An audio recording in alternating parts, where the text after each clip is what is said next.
Hello, hello, hello, hello, hello, hello, hello. Hello, everybody. How's it going? So, y'all, a couple of things. I wanted to go live real quick so we can talk before this gets going. Not that they'll start on time and not that there will be like there's going to be 20 minutes about 2 o'clock before they even get going. Okay, so first of all, hello, everybody. It's good to see you. I have missed y'all. We're going into the afternoon session. I've been watching today in the background. I did not watch most of yesterday, although there really wasn't much of yesterday. Thank you, Amber. And I've been listening to the state's psychiatrist who's on the stand now. Hey, Days, thanks for sending me that update, Days. Kaz mom, what's up? Hey, yeah. And I cannot wait to see the defense get up there, because this is the kind of stuff, and it makes sense why the prosecution, I'm not going to say both of them because the defense went last to begin with, you know what I'm saying? So I don't want to be like, oh, well, it makes sense why the defense did it. I mean, that's how that goes, right? So it makes sense for the prosecution to put these kind of witnesses up last, because obviously you kind of got a vibe of what their psych evaluation expert or whatever is going to say, right? And so I'm just fascinated to see, because it's like, okay, because I wanted to see what the definitions for the experts in the trial, right? Not on TikTok, not on Instagram, not on YouTube, in the trial in the courtroom, right? Their own witnesses are going to say about like their thing or whatever. Hold on. Did you see? I did not see the Dr. and Dahmer's trial, but people were texting me about how horrible the technology was and that he couldn't come in because he just had surgery and stuff like that. Did he say anything that was of interest? In your opinion? Hey, Audra, how's it going? Thanks for being here.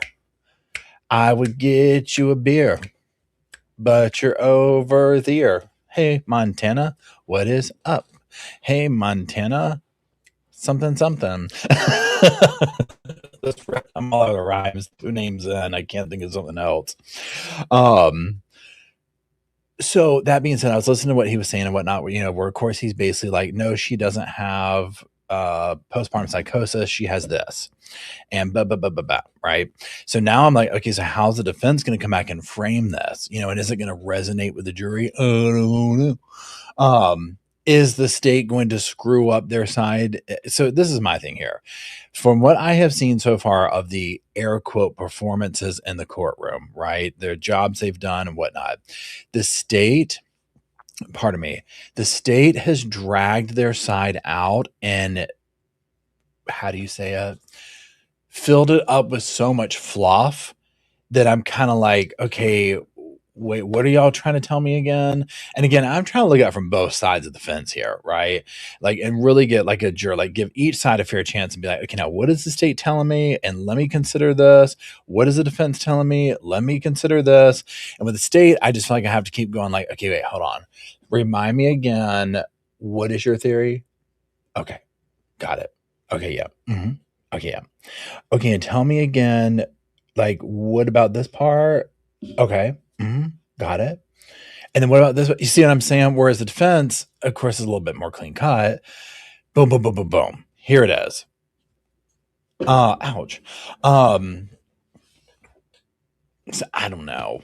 I don't know. And again, I haven't watched it. I did not watch The Chaplain, but I'll have to rewatch that and go over it. Oh, excuse me. Tart says, hey, y'all, coming to you live from the McDonald's drive-thru. I don't know. So it depends. What are you ordering, Tart? It completely depends on what you're ordering. I mean, even if it's ice water, they damn well might make you wait on that. Okay. You might have to pull up. If you ordered anything near a quarter pounder, you're done. You're cooked. You are certainly waiting. Shame on you for ordering that fresh cooked food. We're going to punish you for doing that. How dare you get something outside of the set under a red light for an hour? We'll show you. Right? Oh my gosh. Yeah, did you order a water ice cream? Either a month or the month. A double quarter pounder, large fries, 6 p. Oh, you're cooked. I honestly, I wouldn't even let it. I'd go ahead and just park in the damn waiting spot. They wouldn't even finish taking the money. I'd be like, I'll be up with number two. Okay, cool, gotcha. And in fact, I go ahead and park the car and just walk in. Just walk in. Just go ahead and walk in because you're through a whole bunch of stuff in there. Large fry, nugget. You're asking for it. It's almost like you wanted to pull up. Hey Jude, hey, how's it going? Oh, it's so good to see y'all. Oh my gosh, I needed these laughs. Um, Heavens to Betsy. We're gonna be pure slap happy Saturday night with Mackenzie text messages, y'all. It's just, I mean, I'm in such need of like a palate cleanser from the heaviness of this. So, a couple of things here, y'all. And I think her name is, we're completely switching directions for a minute. I think the name is Christina Pike. Does that ring a bell to y'all? She did a murder at age 18 and has been in like death row ever since in Tennessee. Am I saying the name right?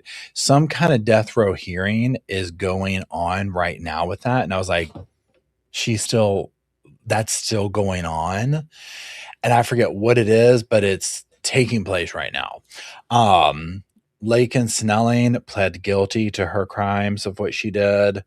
I know we need something from Sarah. Yeah, we have so many palate cleansers coming. She wants to change the death penalty method. It's something like that, Irish. Yeah, because I was like, the name is so familiar. And then I was looking at it and I was like, once I saw the court footage from like when it happened or whatever, I was like, oh, I recognize that footage. Um, so yeah, hold on one second.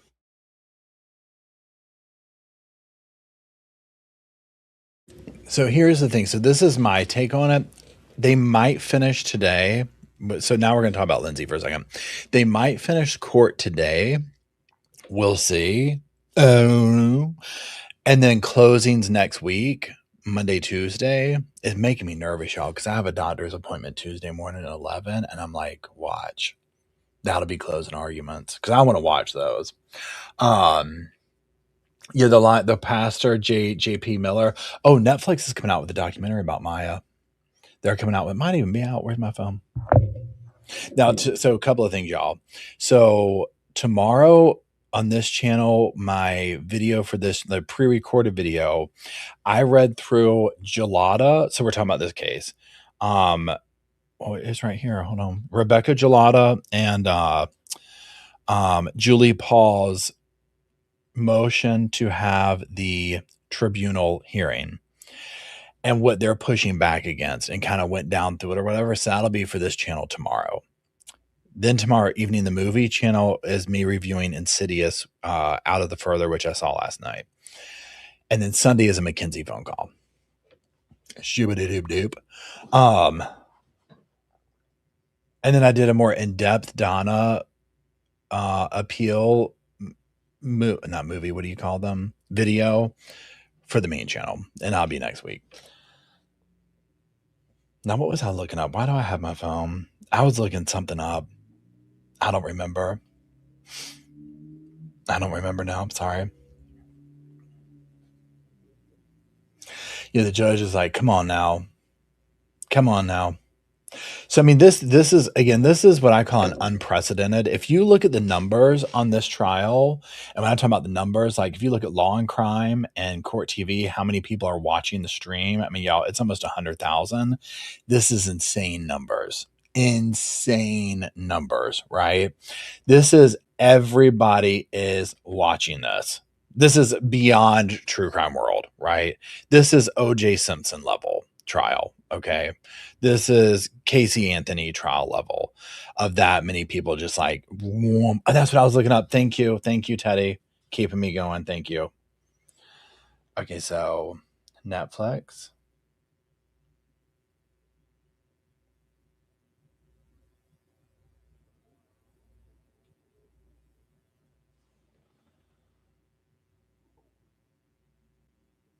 No, wait, I'm mixing up two people, y'all. I'm mixing up two. Mike and Miller, thank you. You know what I did? I Wait, her last name's Miliete. That's not JP's name. And I'm like, it doesn't know what to do. It's like, what?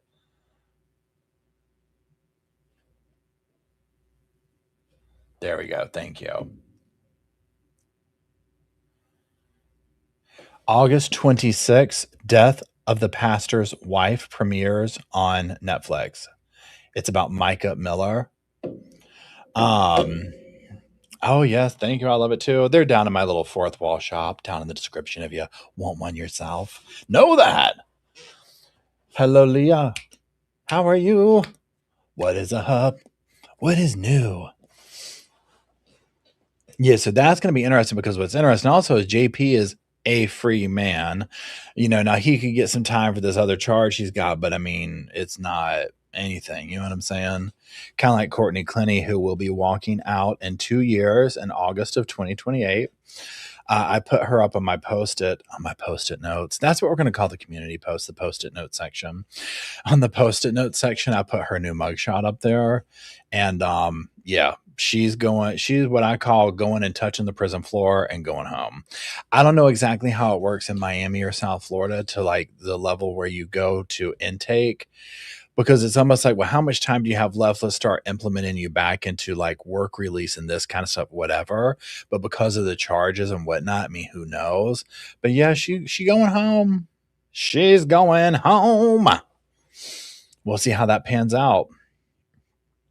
I just invented post-it notes. Tart, are you parked? Is your car parked right now? Are you now reporting live from inside the McDonald's? I'm sending energy that you're eating that double quarter pounder and fries right now in the comfort of your car.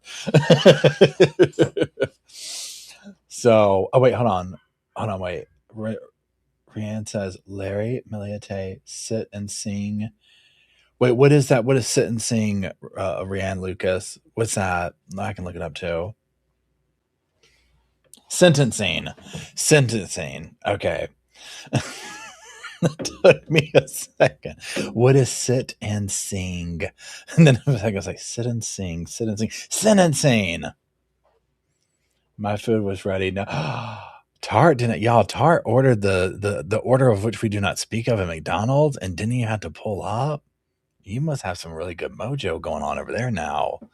That's some karma points right there. I was for sure you were definitely having to go inside. Maybe even order a whole second meal.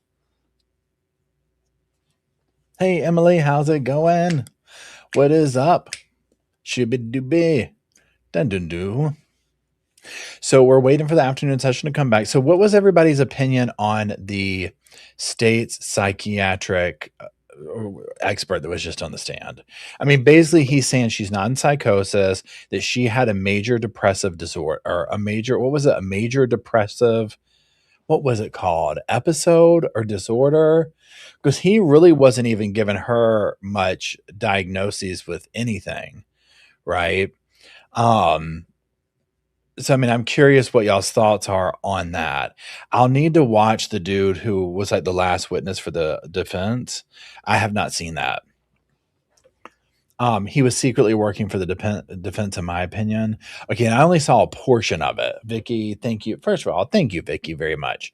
And happy almost weekend to you too. I do appreciate it. Yeah, so Red's gonna cross him, so we'll see what comes out. Okay, so hold on, because I was actually so sweet. Okay, no, he saw her after she had been medicated for years and still had depression, so it wasn't much for the CW. I was yelling so loud and cussing at the screen. I don't know what all he said. When Nobo was insinuating there's a problem with Lindsay leaning to use her wheelchair. Okay, I put that in the Patreon because I tuned in around there where she's like, could she move around the room on her own? Could she do this on her own? Could she do that? And I was like, is she trying to say she's faking the wheelchair? I was like, it's like, I'm just coming into this. Are we saying that she's faking? Because I was like, if this man says that he saw her walking around the room, I'm done. I am done, right? I was like, I can't take any more. Oh, you just brought it to Patreon. Oh, let me go pull up. Where's my other phone? Yeah, that's what I was talking about. Because I came in like late on it, and I heard the talk about the wheelchair and her moving around the room, and I was like, are we getting ready to talk about? If he was like, well, the first day I went and interviewed her, she was doing jumping jacks and she jumped in that wheelchair real quick, I would have been like, y'all, I can't. My little heart can't take this trial anymore. I think I'm done. I just can't. But that's not what happened. Okay, hold on. Oh, wait, okay, I'm reading Patreon chat now.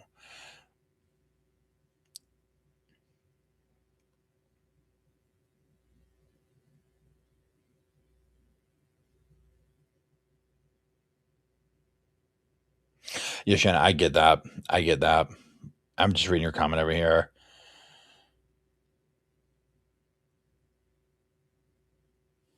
Okay.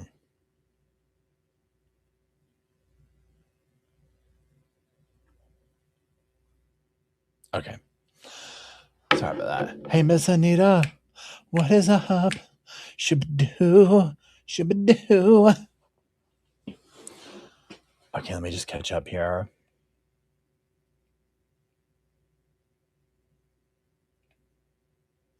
I did not see Dr. Bocata. Hey, Crystal, how's it going? Wait, your cat's not doing good. Oh, no. A minor ear infection. Something's wrong with the brain. Oh, God. Oh, no. I hope it's something minor. Bless his little heart. I'm so sorry you're going through that. Hold on. The Commonwealth did a good job at crossing defense's last doctor. The man has a book where he wrote how to fool a jury, basically, how to dress, act, what to say. Oh, really? That's fascinating. All right. Hey, Lion, how's it going?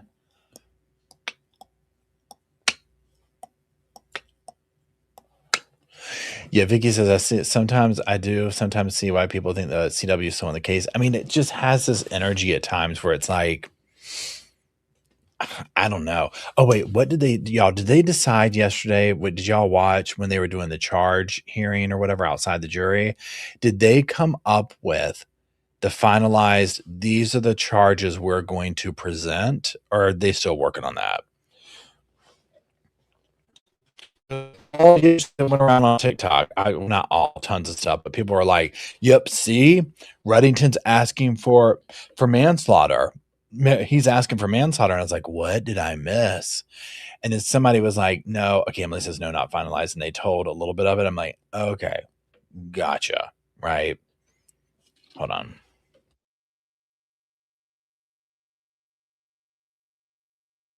He attempted this morning, and what did they say? No to manslaughter, or what was it?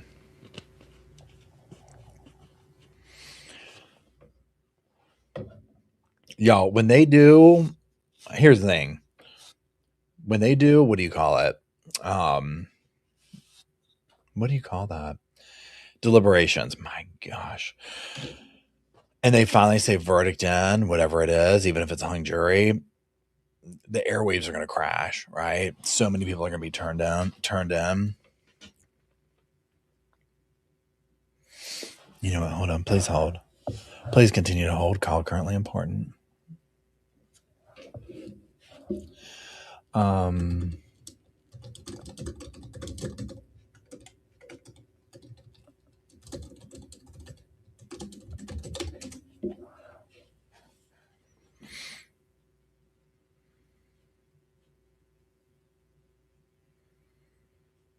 She has 3 first-degree murder charges and 3 counts of strangulation or suffocation. But didn't they drop those at the beginning? I thought they dropped those. Hold on, let me find y'all again.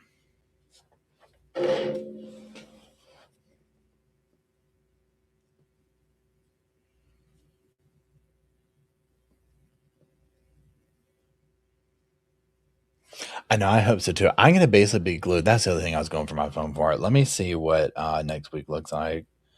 Because I feel like the thing will be next week. So the 24th, nothing. Then over here, physical therapy at noon. That's...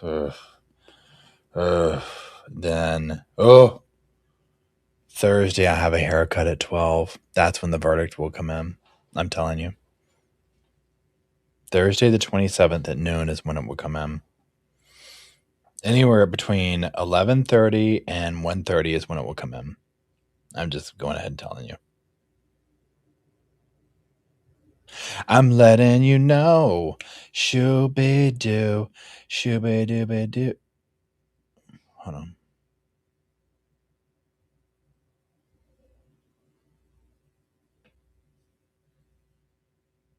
Okay. It will be a long deliberation or come lightning fast. Yeah. Yeah. I feel like there's going to be well, first of all, I mean, I feel like what they do is they decide who's who and what's going on in the jury room. And then it's like, okay, let's do a test or like let's do a thing, right? And so then from there, they're like, okay, let's go from there. So whatever it is, if it's like, I say not guilty, I say whatever, then they go through and start asking questions. Okay, what is it? Can we get someone there? Let's look at the evidence. What are people having an issue with? Ba, ba, ba, ba, ba, ba. And that's where I feel like they're just going to have to also sit there and just trauma bond at one level and be like, okay, what just happened? What do we just see? Let's make sense of this. So if they're saying this and all the things, right? If they ever get to it. I mean, my gosh. It's 2:10, 2:11. Hold on.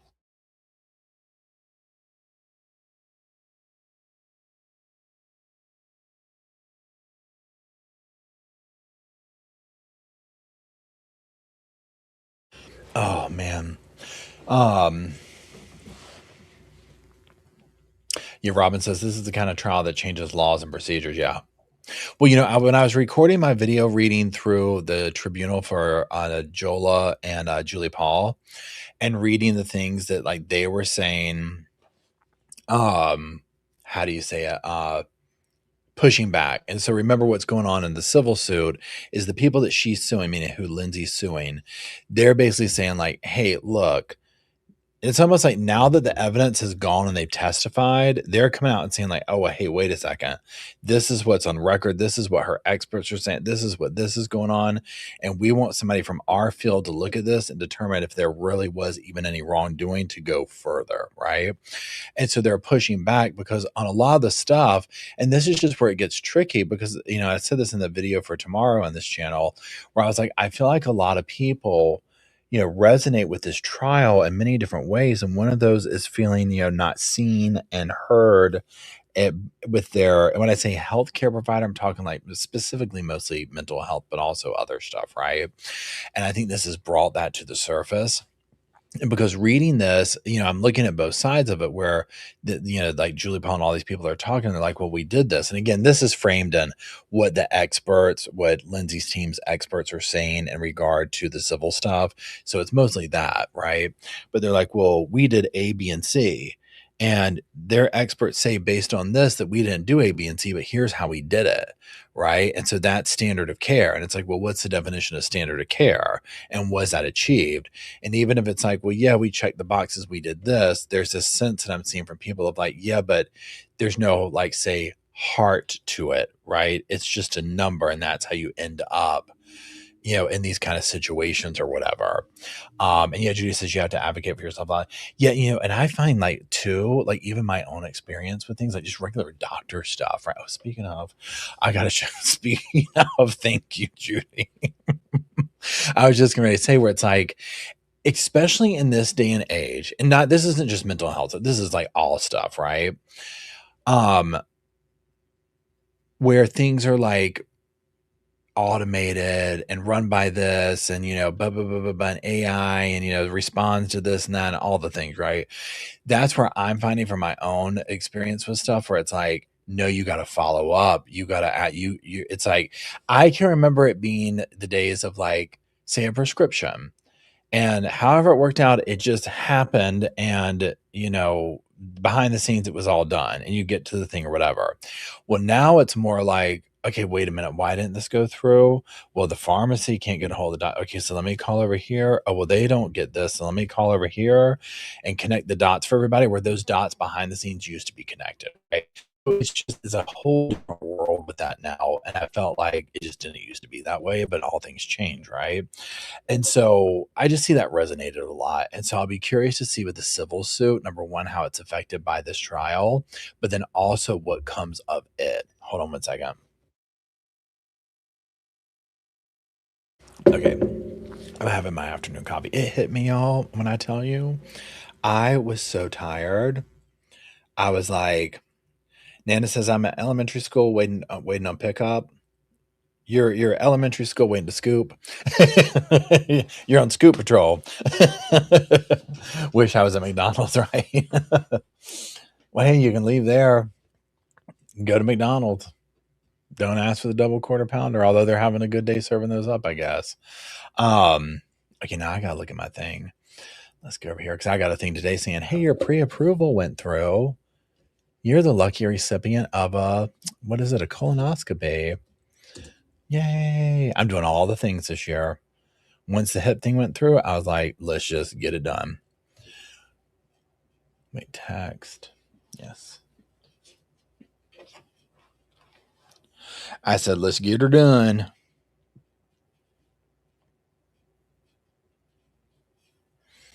Mm-hmm.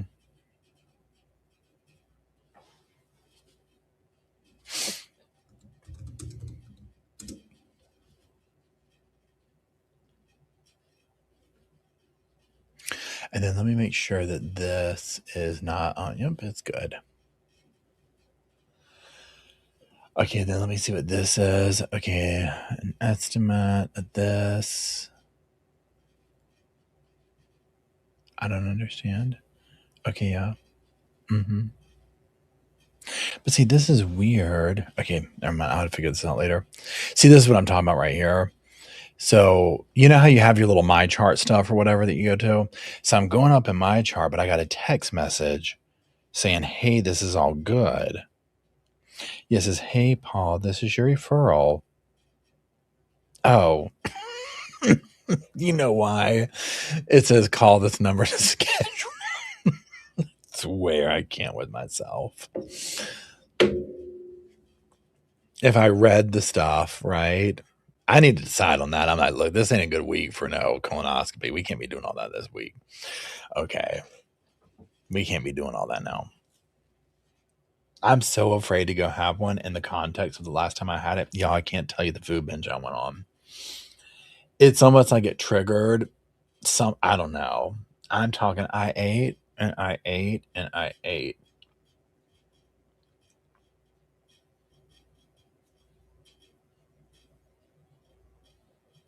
Yeah, it's best just to, they suck to get, obviously, but hey, Kate Bush, but it's like, yep, better go ahead and get it. The forensic psychiatrist. Is that who y'all are talking about that was up, that's getting ready to come back?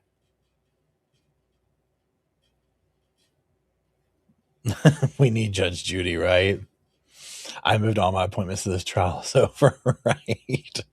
Literally.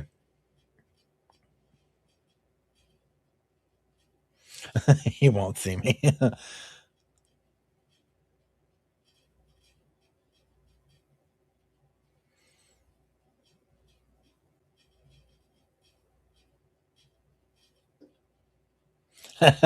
Bob, you've been smoking that Kinsey-ish. Been a wee bit out of it. Bet, right? What does she call it? Oh, not dab. A wood. Wait, what? Isn't that what they call it? Isn't that what Mackenzie calls it? A dab and wood, which is like a blunt, I guess. To me, that's what I called them when I was a kid. When I was a kid, you know what I'm saying? Nope. Here we go. Hold on. This court is back in session. You may be seated.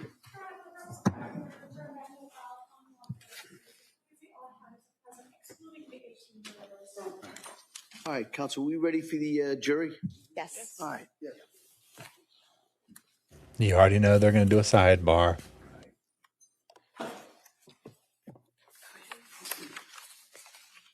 Yeah.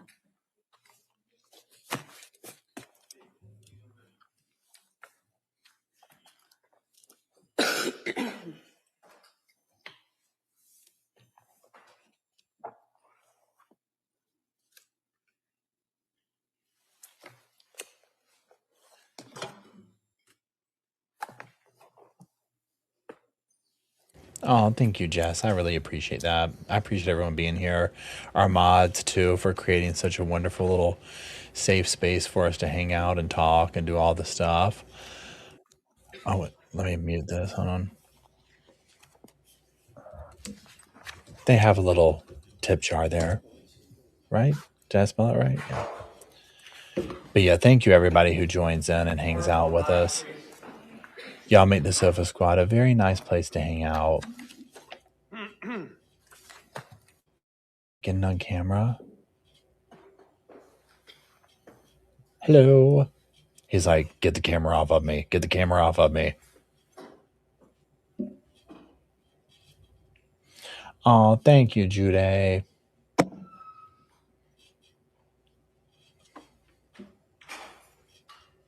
You're going, you know they're going to call him up there. You know they're going to call it up there. Thanks, Patriot.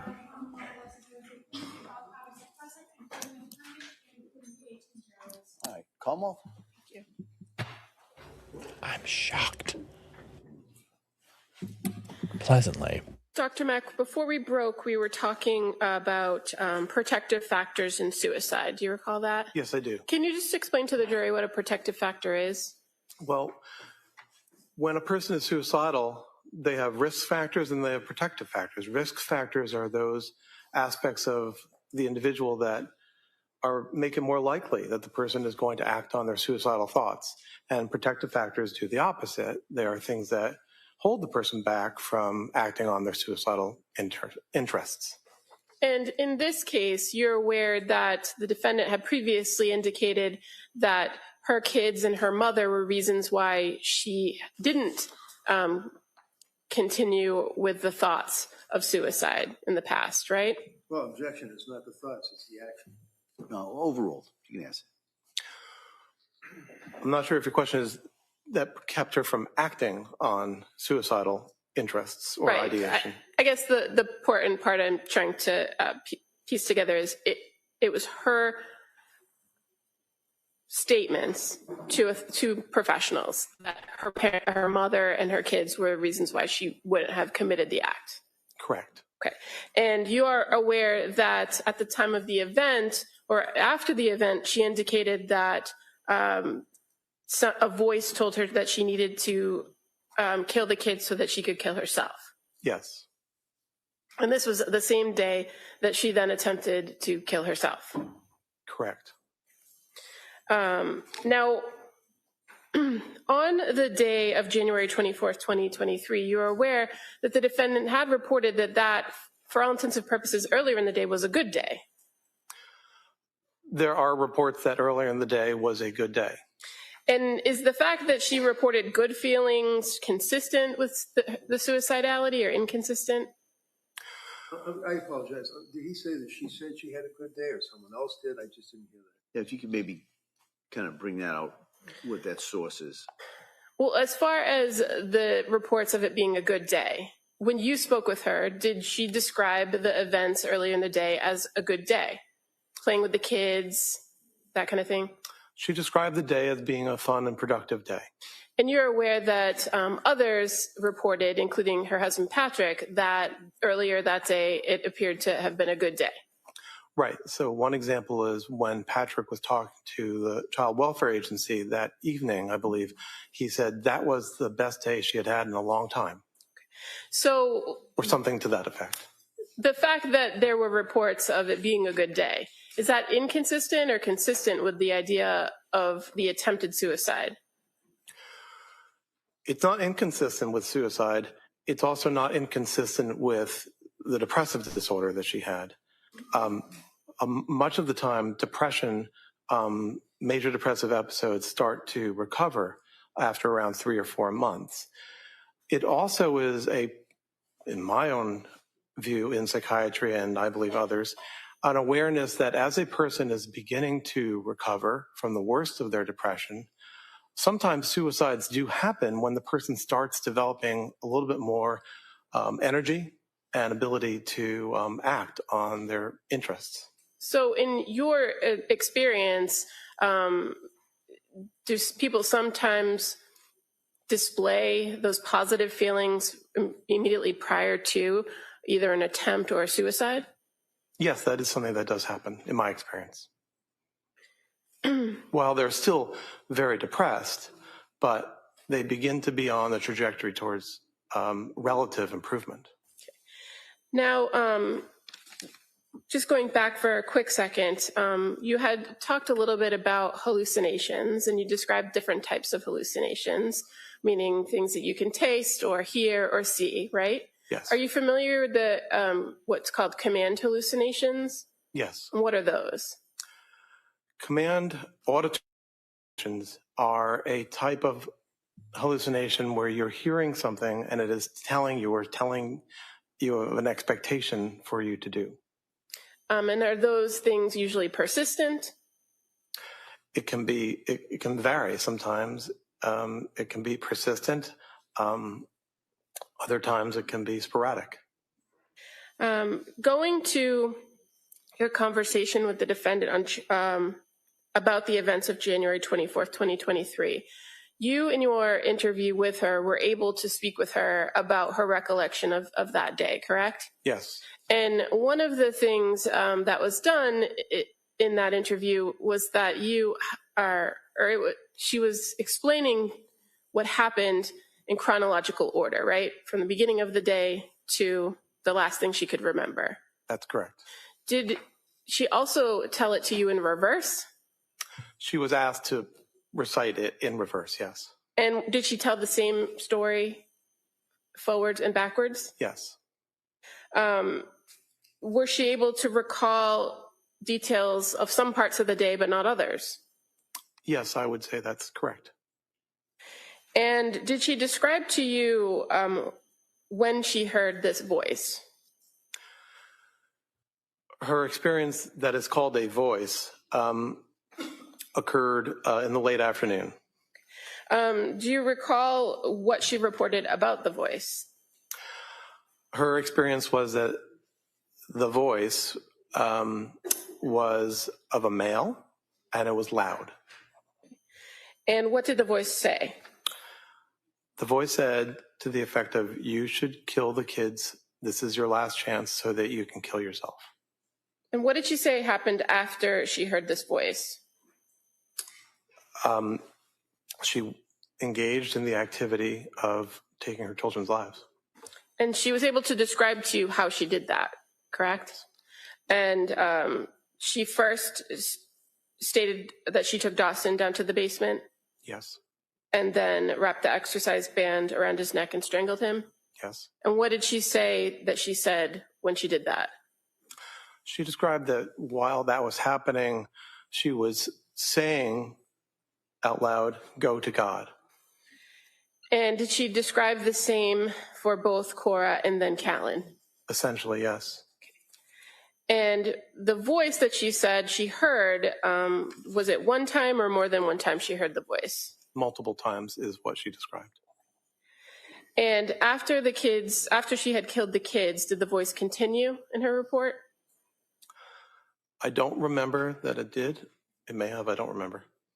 And then after the kids were gone, she then made an effort to take her own life, correct? And how did she do that? Right, so she did. She described that she went ahead to take her life or attempt to take her life with multiple steps. She went to her room upstairs in the house and took the various medications that were present. She cut at her wrists and at her neck, and then she caused herself to fall from the window. Okay, and as far as the window, did she tell you whether she had to do anything with the screen? She described to me that she cut the screen. Okay. And then she dove out the window. Well, objection, that's not what he said. Well, what did she do after she cut the screen? She fell from the window. Did you ask her, or was there conversation about the phone call that she received from Patrick? There was. And was she able to clearly identify when the call came from Patrick? I don't exactly recall exactly when, but it was sometime in the around 18 to 20 minutes that this was happening that she received that call. Do you recall if part of the conversation about the timeline of events, whether the voice came as soon as Patrick left the house or before or after the phone call. My recollection is that it happened as soon as Patrick had left. Now, were there some things in what she was telling you about the events that was different from what you reviewed from other information in this case? Can you say that again? Yeah, I'm just asking if you recall that there were things in the version that she told you in your interview that were different or not consistent with the information you knew about the case. Well, two things come to mind. One is the locking or the closing of the bedroom door, and the other is the cutting of the screen of the window. Okay, and as far as the locking or closing of the bedroom door, do you recall what she told you about that? She denied that she had done that. And so from the information you reviewed about reports from Patrick and everything else, did you know that the door had been locked? That was my understanding. And the second thing that you indicated about the screen, what information did you have about the screen that was different from what she reported to you? I believe there was a question as to whether the screen had been cut, perhaps with a sharp.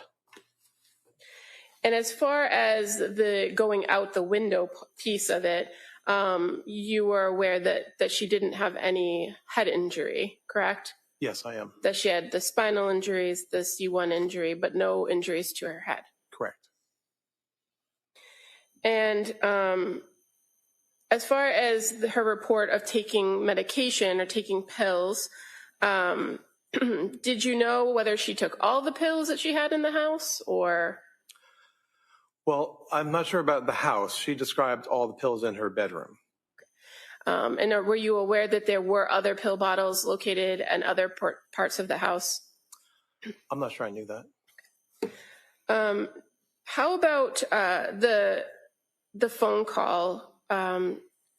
She indicated that at the time of the phone call, she believed she had the baby in her hand and she was doing something like taking food out of the fridge or getting food ready for the kids. Do you recall that? Yes.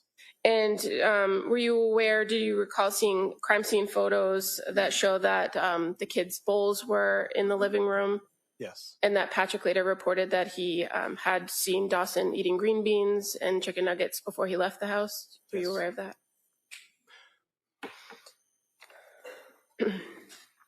So, Dr. Mack, based on your review of this case, were you able to come to an opinion to a degree of medical certainty about whether this defendant was suffering from a mental disease or defect on January 24th of 2023? Yes, I did. And what is that opinion? That, yes, she was suffering from a mental disease or defect, namely major depressive episode as a part of major depressive disorder. And as far as the substantial capacity to appreciate wrongfulness or criminality of conduct, were you able to come to an opinion to a reasonable degree of medical certainty about that? Yes. And what's your opinion regarding that? That she had retained that capacity. And what information do you rely upon to come to that conclusion?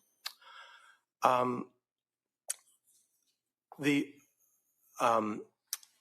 first point is that this was a continuation. Her mental state at that time was a continuation of the mental state she had had for months.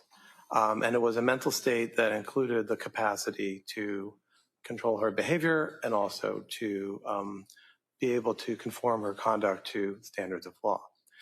So in that sense, first of all, there's to me that there was something that changed the overall capacity in that regard.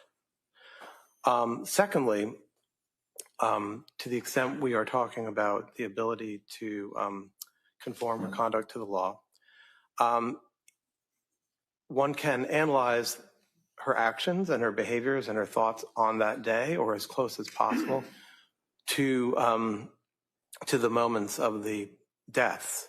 And that includes taking one of her children to a pediatrician that day, engaging in fun activities around the house that day, having gone to having engaged with one of her children's teachers the day before, having engaged in normal conversations with the restaurant that she ordered food from, 3V, and then also interactions with the pharmacy, CVS, where she was getting the Miralax from.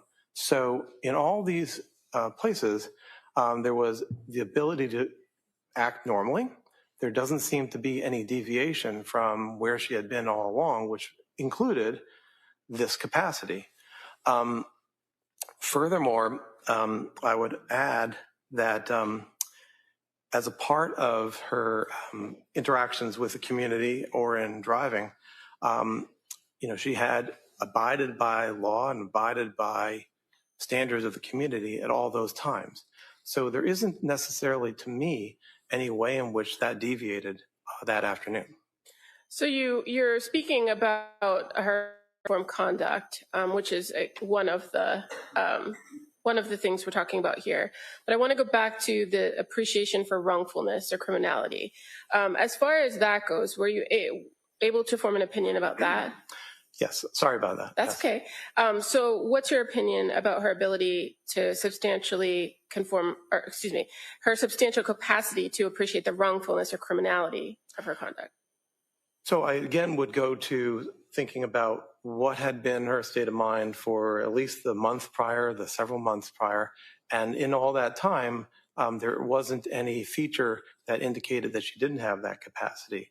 But furthermore, when there were moments when she thought about harming the children, when she had the thoughts about that, she was aware in those moments beforehand that was wrong or against the law, and that she could be punished for such an act. You're referring to the December conversation with her husband and her mom?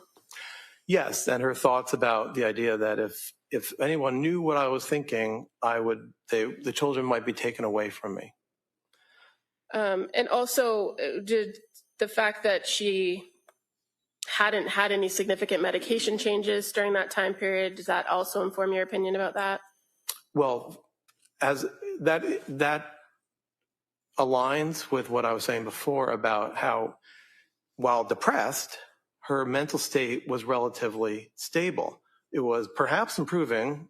I'm not sure about that, but it was stable. There. Both to strike that he's not sure about it. All right. That answer is stricken. All right.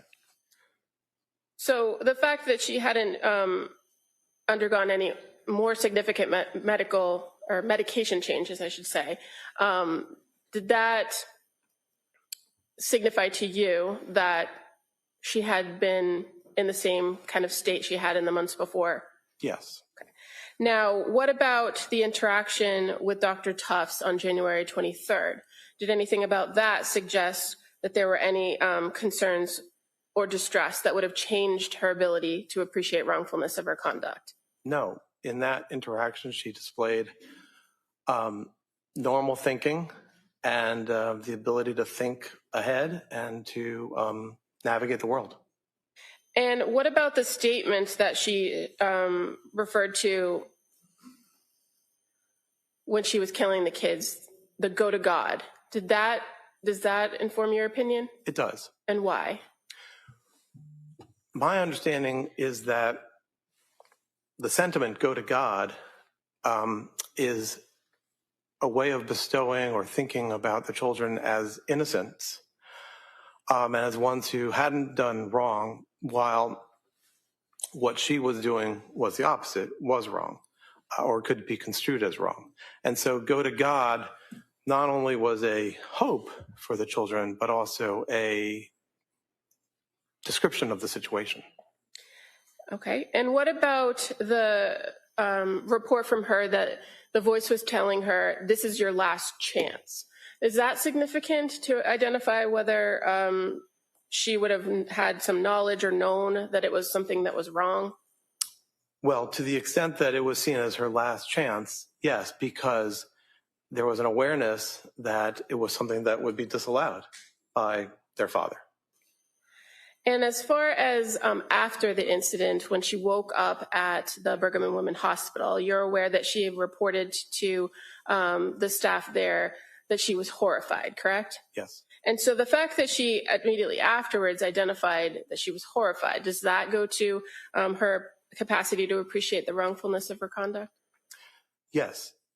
One can consider that her mental state, once she was removed from the dexmedetomidine, was similar to what it had been on January 24th. And in that regard, the feeling of horror, the feeling of shame that comes from being horrified indicates that she was aware that it had been the wrong thing to do.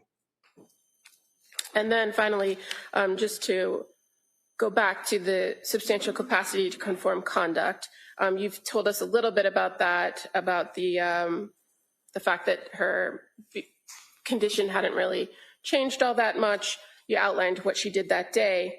But is there anything else to consider based on everything that you reviewed that would indicate to you that she did maintain the substantial capacity to conform her conduct to the requirements of the law? I think that in the household,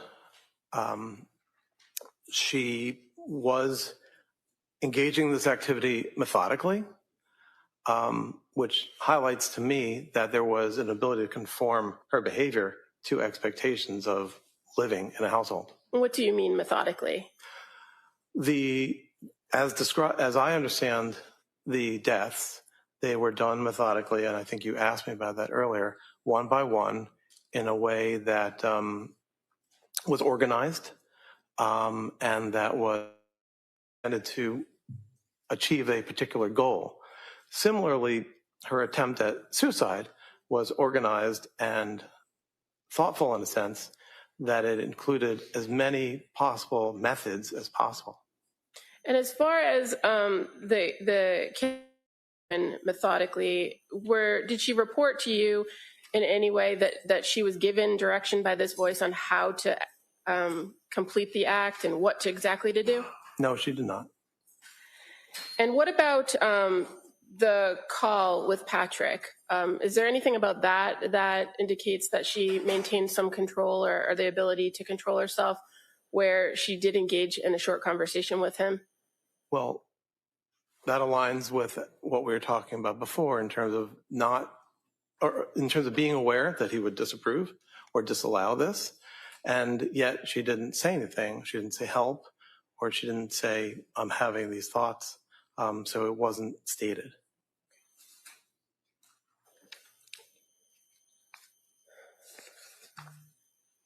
So again, as far as your overall evaluation of this defendant, Lindsay Clancy, regarding the events of January 24th, 2023, what ultimately is your opinion to a degree of medical certainty regarding criminal responsibility?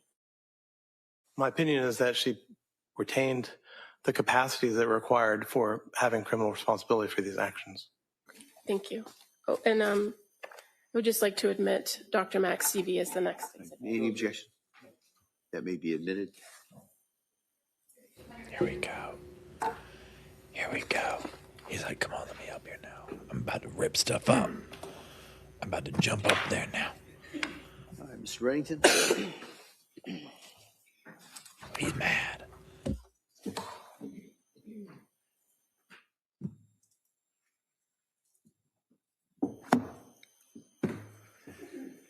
Dr. Mack, part of your evaluation would be an intent to investigate the person that you're being asked to evaluate for purposes of an opinion regarding criminal responsibility or lack thereof for the district attorney's office, correct? What do you mean by investigate? You don't know what investigate means? You want me to explain that to you? You might. You're a psychiatrist that's employed by the district attorneys, right? Retained by, yes. Oh, okay, so we're going to talk semantics. Isn't employed by, retained by, mean that you get money from it, right? I'm paid for my time, yes. And normally I don't even go there.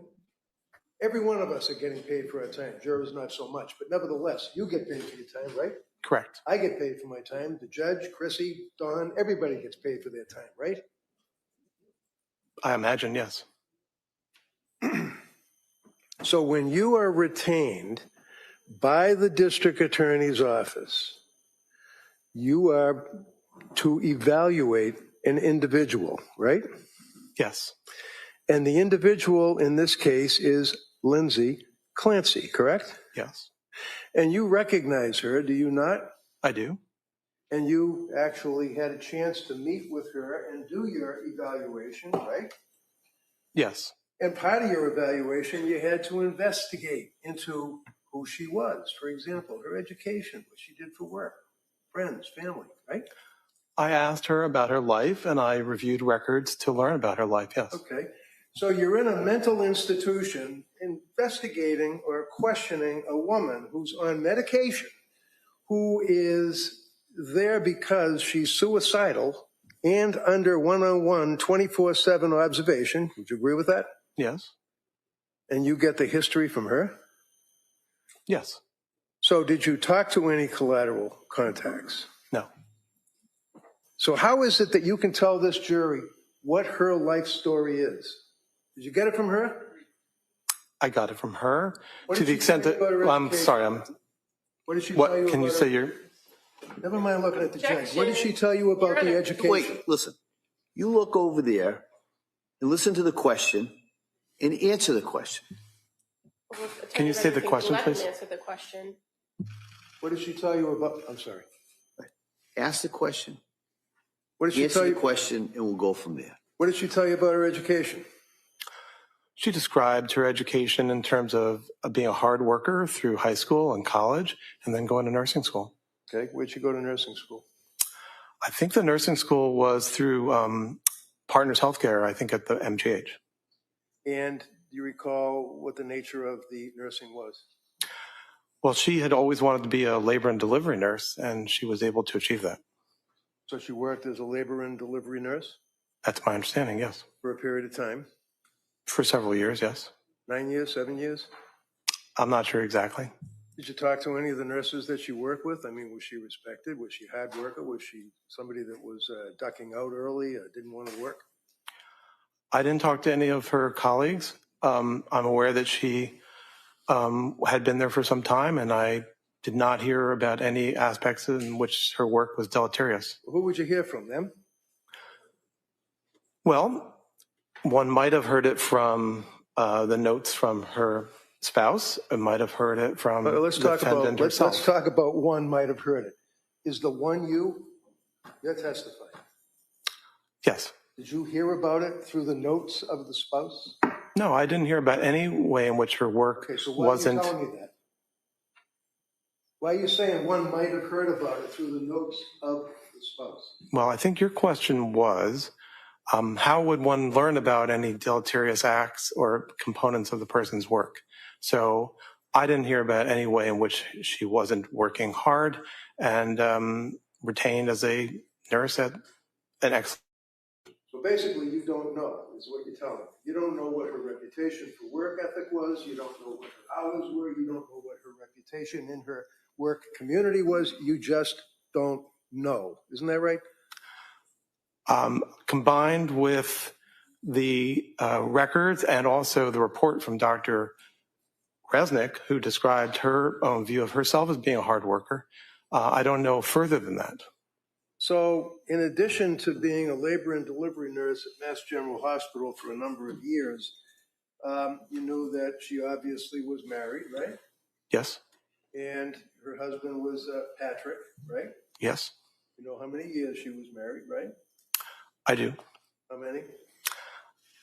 I don't know it offhand, but I believe I understand or knew the date when they were married, which may have been 2013. So the fact that she was married, you know, that did she want to have kids or did she find them to be a burden? She very much wanted to have children. She described that that was her lifelong interest. Had one child, Cora, right? I can't hear you. The first child was Cora, right? Yes. Did she have any delivery issues with Cora? Not that I recall. How about the second child? What was the second child's name? Dawson. And how old was Dawson at the time of the incident, as we say? I think he was around 4. And did she have any issues with his delivery? Do you mean the delivery or in the postpartum period? I mean the delivery. If I recall, I think she had a tear, which is called an episiotomy, and that was something she was unhappy about. Sure. Did she have medication prescribed to her after Dawson? Do you mean psychiatric medication? Sure. At some point, I think she was prescribed an antidepressant medication in that period. What was it? I think it was sertraline. And do you know whether she took it? She has told us that she did not.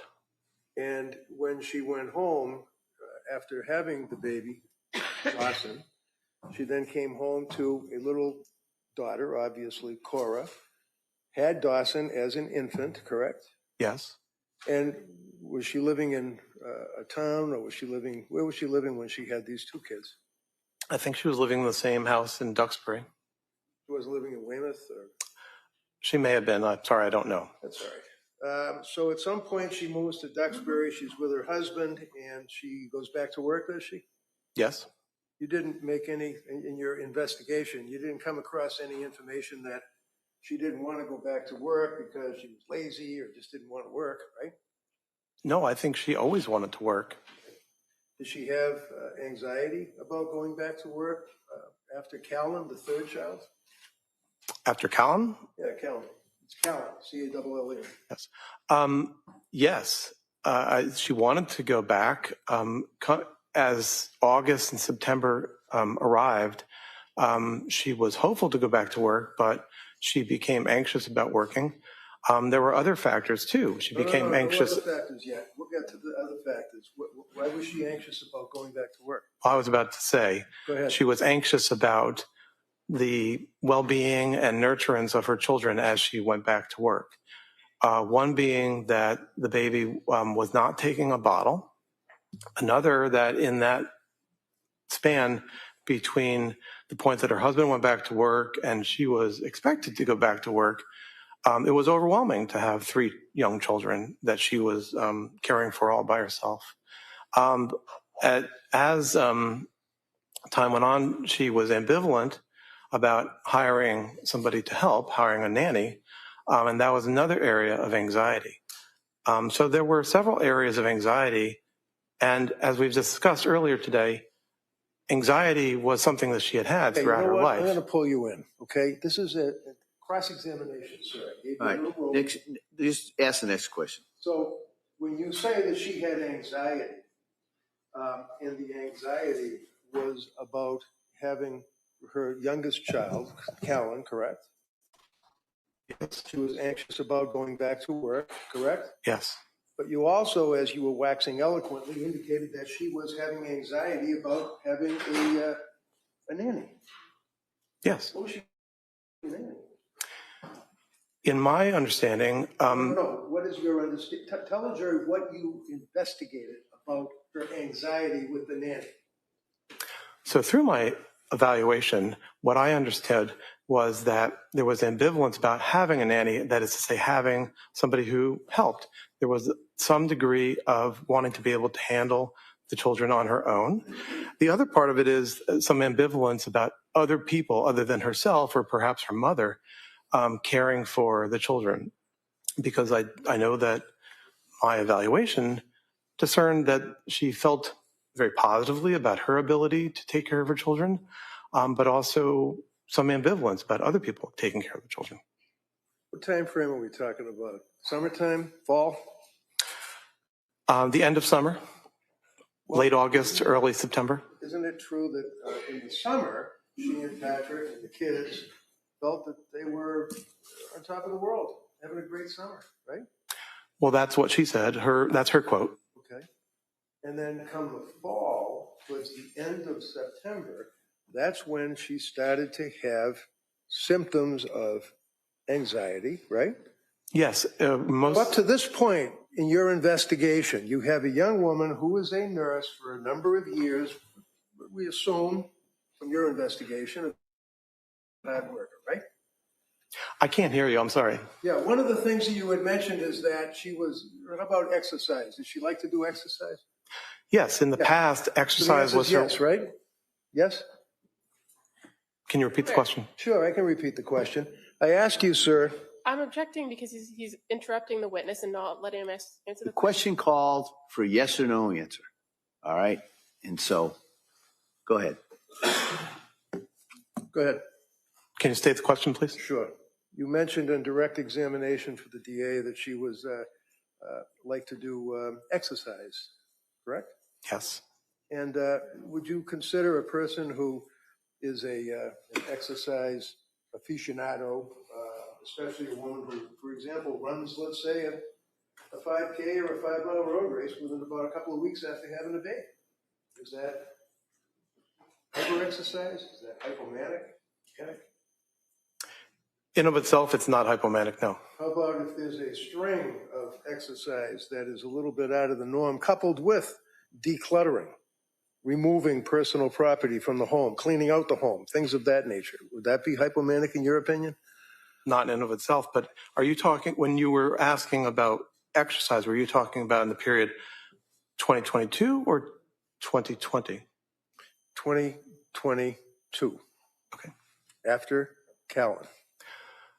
Okay? And I asked you about running the road race after Callan. Okay? You with me? Yes, I am.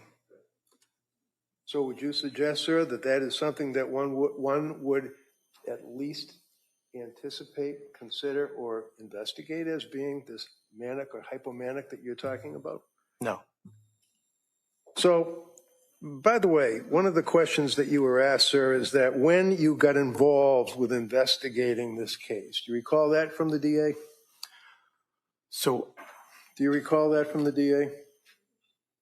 The term investigate, if it's okay, I'll use the term evaluate. When you got appointed or retained by the DA. So, and your question is?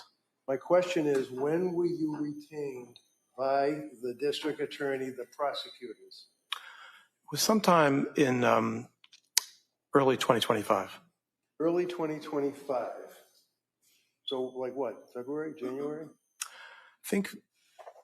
I think the reach out had occurred in maybe December of 2024, and I think that the retention was early in 2025. What's a reach out? Well, the communication, the reaching out. From the district attorney's office. Okay. And then when you were asked that question, you indicated that you had to wait for a motion to be filed or something with the court. Do you recall answering that question? No. Well, if I suggest to you, sir, it was in December of 2024 that a notice of lack of criminal responsibility was filed. Does that seem to fit with the reach out? Objection. Can we approach? Sure. Did y'all hear that hot mic where she was like, let's go to the sidebar. You can't do all that. The judge is like, no, listen, it's already 2:58. There's no way we're getting out of here at 3. And I'm pissed. He's like, does it look like 3:15 today, maybe? We've been going for 45 minutes. I can't keep up this pace.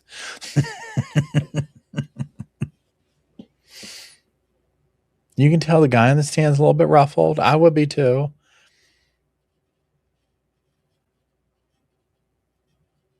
Yeah, time for a personal support pizza. Amen. Amen. That's personal support pizzas. Personal pan pizza. I get it.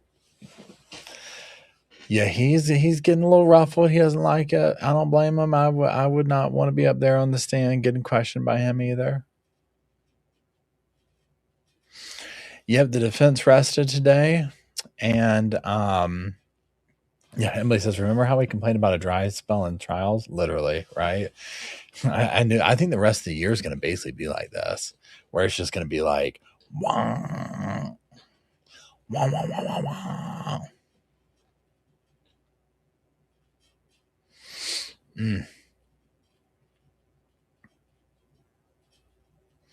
My guess is that this guy will finish the day out. maybe we can get to, because here's the thing. Well, today's Friday.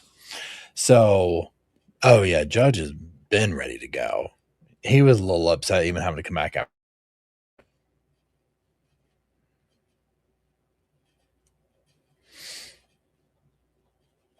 I know, right? There's no time, right? Tori, I hope you're feeling well.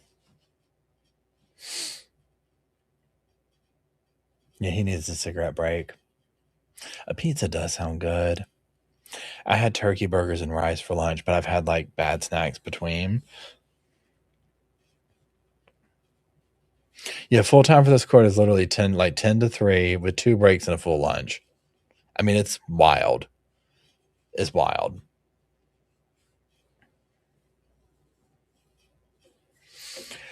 They're not liking it. They're like, look. The state's like, yeah, we paid him. Yeah, we gave him some honey bun money. What do you got to say about that?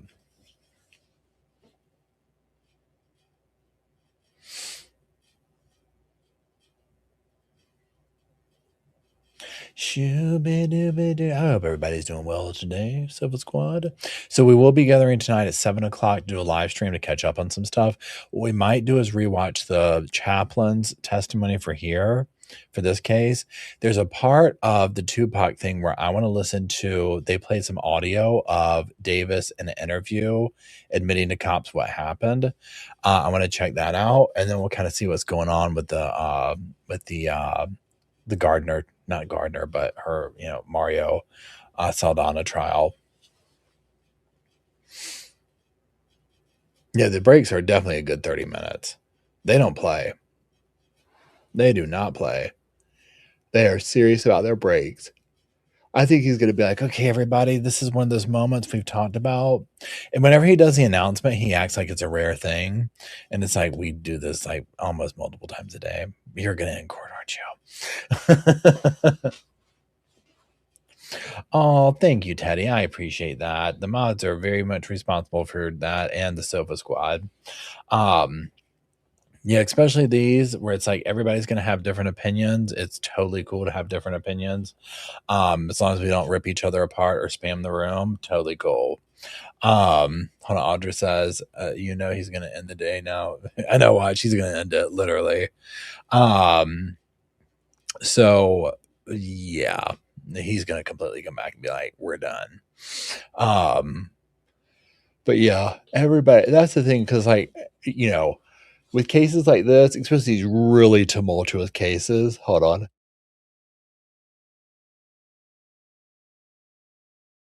I'm sorry. Really dividing cases, I should say. So to me, cases like that jump out is this, Karen Reed, Brian Koberger, Chris Watts, major things like that, right? And again, here we go. All right, counsel. Thank you, Judge. So, your understanding of the procedure is that a notice has to be given to the court that a person like Lindsay is raising the issue of criminal responsibility, correct? I imagine that's the case, but I don't know the procedure here in Massachusetts in that regard. Okay, you don't know the procedure? The procedure for making notice? Right. No, I do not. If I tell you, sir, that the notice is filed in December of 24, when was it that you had the reach out? The first communication about the case was in, as I said a few minutes ago, in late 2024. And do you recall the circumstances of that communication? DA call you, a letter, what? No, I was contacted through a retention firm called Park Dietz and Associates. Dietz? Mm-hmm. He's a psychiatrist, isn't he? It sounds like you know him. I do know him. And actually, Park Dietz is a rather famous psychiatrist, is he not? Yes. He's testified in many cases, correct? Yes, but No, overruled.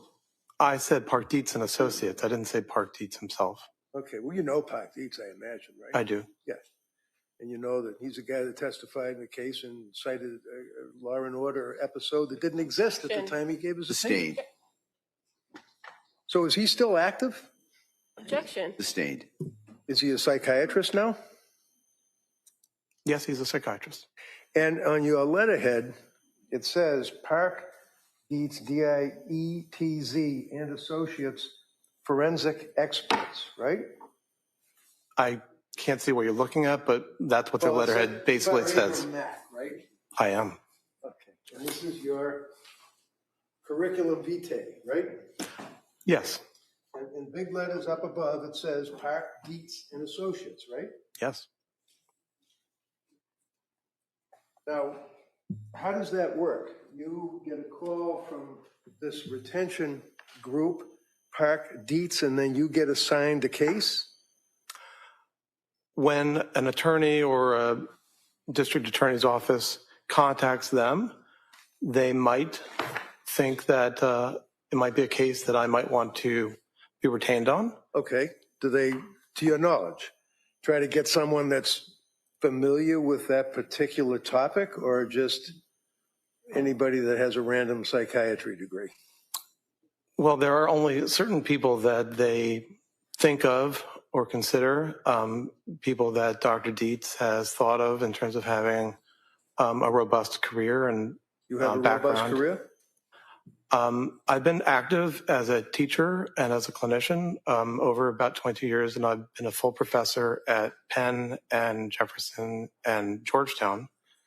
So that's in your curriculum vitae, correct? The 3 professor level appointments? All of your stuff, the things you wrote, things that you're interested in, your fellowships, professorships, all that, right? Yes. Okay. And that's introduced into evidence by the DA, right? Yes. So the jury's going to have it to look at, right? Okay. I didn't know that. Let's just take a look at it now. Is it your understanding that when you are, and I mean you individually, not Park Dietz Associates, requested to look at and investigate into the lack of criminal responsibility of a individual charged with a crime, that you got to try to be independent? Being independent is the expectation. The answer yes, you try to be independent? Yes, I do. Okay. Is it appropriate for you to evaluate an individual with another Park Dietz associate guy? You're referring to Dr. Habron? I am referring to Dr. Halbert. He's another one of the DA's witnesses in this case, right? Correct. And you know Halbert, right? I had not met him until we jointly went to do the evaluation this April. Jointly went to do the evaluation. Yes. What did you do? Both go at the same time to talk to her? No. Did you have separate cars? We did. And then you met up beforehand and you went in to meet with Lindsay? Yes. Both I think of you that together? was. Both of you together? Yes. So you work under the umbrella of Park Dietz and Associates. Heilbrunn, who's going to be testifying Monday for the government, works under the umbrella of Park Dietz and Associates, and the both of you interviewed her at the same time, is what you're telling this jury? Yes. In your opinion, is that appropriate, sir? Yes. Did you talk to Kirk about your opinion? We have talked about each other's opinion. We have different opinions as far as I understand it. Did you talk to him about his report? No, No? I have not talked to him about his report. Have you talked to him about testifying here today? Not in terms of content. What does that mean? The other day he called me and said, what day are you going up to Boston? Okay. And Shipping up to Boston. Did you tell him? No, I wasn't sure what day I was going up to Boston. Okay. Did you review his report? I have reviewed his report. All right. And has he reviewed your report? I don't know. I assume so, but I don't know. Now, looking at your CV, you indicate that you're educated at Cornell, you got your medical degree, you had some fellowships. Do you have any particular interest in your practice, sir? Yes. And you have licensure in Delaware, right? Yes. Pennsylvania? Yes. District of Columbia? Not at the moment. It says 2005 to the present, but not anymore. Well, I'm not sure what date that CV is, but I allowed my DC license to not be renewed. Maryland? Same, I let it not be renewed. New York? I actually renewed that recently. Massachusetts? No, I haven't had that since I left here. South Carolina?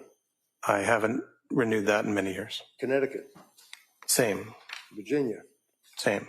So what does that mean, that you have licensure? Does that mean you can be a psychiatrist in these states as long as it's active, or what does that mean?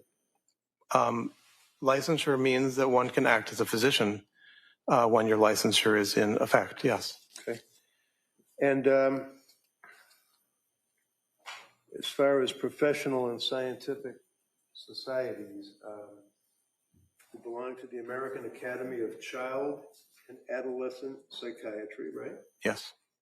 You belong to the American Academy of Juvenile and Family Court Judges, is that correct? I don't belong to that group at the moment. Well, did you? Is that in your resume? Yes, there was a moment when I was the representative from the American Academy of Child and Adolescent Psychiatry and the American Psychiatric Association and also the American Academy of Psychiatry and Law, of all three, to the National Council of Juvenile and Family Court Judges. So Right. At that point, I was a member of the Okay. National Council. So I asked you about your interests or focus as a doctor. Would you agree, sir, that one of the things you put down is that you were involved in ad hoc reviewerships in the Journal of American Academy of Child and Adolescent Psychiatry, right? It does say that, yes. And then American Journal of Addictions, Yes. Pediatric Quality and Safety. Yes. That's dealing with little kids, right? Pediatrics. Well, at the Children's Hospital of Philadelphia, we see patients up to 24. Okay. At Nemours, I believe up to 21. So you also express interest in child psychiatry. This comes under academic responsibilities. Child psychiatry, right? Yes. You have been involved in the doctoring course for first-year medical students, right? Yes. Supervision of adult psychiatry residents, right? Yes. Clinical evaluation, Department of Psychiatry, dealing with children and adolescents, right? I'm not sure that last one that you read, but Number 8 on no. But what does it say in its entirety? ongoing clinical education of PGY3 residents, Department of Psychiatry, Georgetown University Hospital, Institute for Children and Adolescents. Do you mean Regional Institute for Children and Adolescents? Resume, I don't know what it means. I'm just wanting to make sure I'm responding to your question. Do you have it with you? I mean, you can look The at it. Regional Institute for Children and Adolescents was a residential center in outside the Beltway where I served for 3 years. Okay, the focus nevertheless is on children and adolescents, right? Not at that time. What you mean when I was at Georgetown? I'm just looking at your resume. Okay. How about lecture of patient safety and quality improvement in child and adolescent mental health? That something that you were involved with as a lecturer, sir? Yes, about Okay. patient safety and quality, yes. Answer is yes. Yes. Just make it quick. You were a lecturer on a morass returns, adolescent cannabis, doubles lettuce, and other hallucinogen use, dealing with what, pediatrics, kids? Yes. Okay. You also did, under lectures by invitation, you've been involved with lecturing on wither psychosis in adolescents, right? That was the title of a paper I gave, yes. So the answer is yes, right? The answer is I gave that paper, yes. Okay. Adolescents accused of murder or manslaughter, right? Yes. Okay.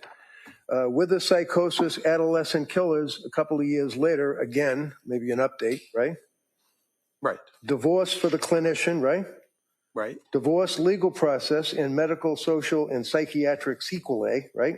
Right. Killer adolescents, drugs, school, and the courts, right? Right. Jumping ahead, 2014, for example, you had the morass returns, adolescent cannabis and other hallucinogens, right? I imagine, yes. I don't know exactly which one you're looking at, but that's the title of a lecture that I was giving. Childhood Development and Psychopathology, right? Is an interest, right?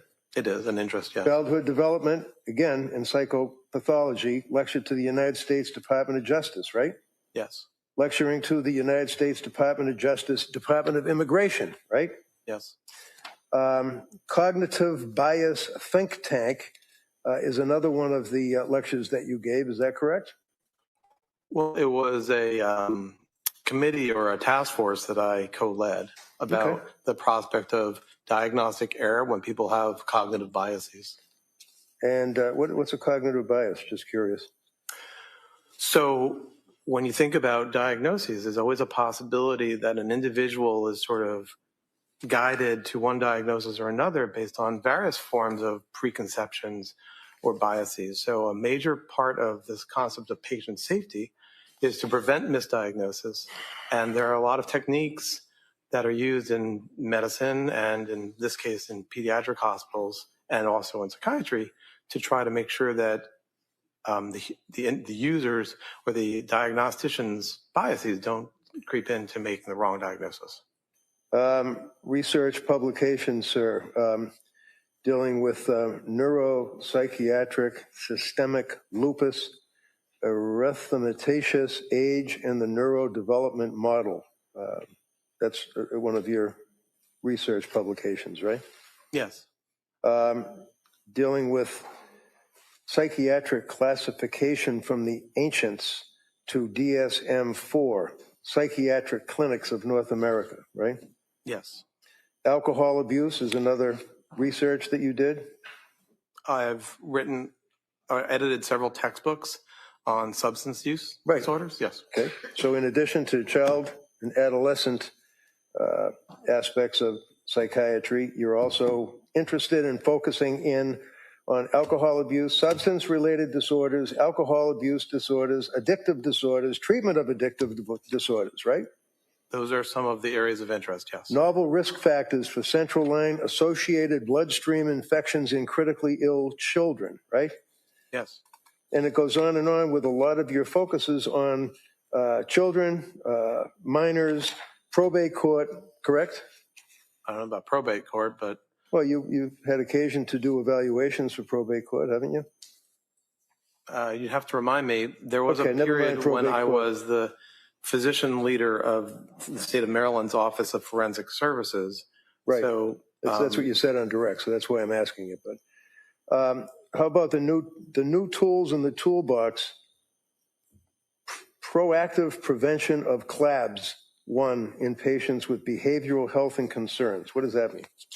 Well, CLABSI, central line associated bloodstream infections, are something that is a major concern of all hospitals around the country, and preventing them from happening is not only the work of cleaning the apparatus that touches patients, but also we learned that when patients have psychiatric problems, they actually are at a greater risk of developing a central line associated bloodstream infection, which is a significant complication of being in the hospital. So I started that work when I was at Georgetown, when I was an adult, mainly focused on adults, and carried it on when I was at Children's Hospital Philadelphia and at Nemours in terms of the pediatric risks for CLABSI. Okay. How about Clinical Manual of Adolescent Substance Abuse Disorder? That's another one of your chapters, right? Book? I don't think I wrote a book about adolescent substance use. Number 29, MAC AH, Clinical Manual of Adolescent Substance Abuse Treatment, Journal of Psychiatric Practice. Yeah, that was a chapter, not a book. But yes. Okay, but nevertheless, your focus and your interest is on adolescents that like to smoke weed and drink, right? No. Okay. Would you agree, sir, that you were interested in the American Psychiatric Press textbook you wrote for substance abuse treatment, right? Yes. All right. And think like a psychiatrist, but always a doctor, be a doctor, web drugstore, perils, drugs, alcohol, bloodstream infections in children's hospital, focusing on that, right?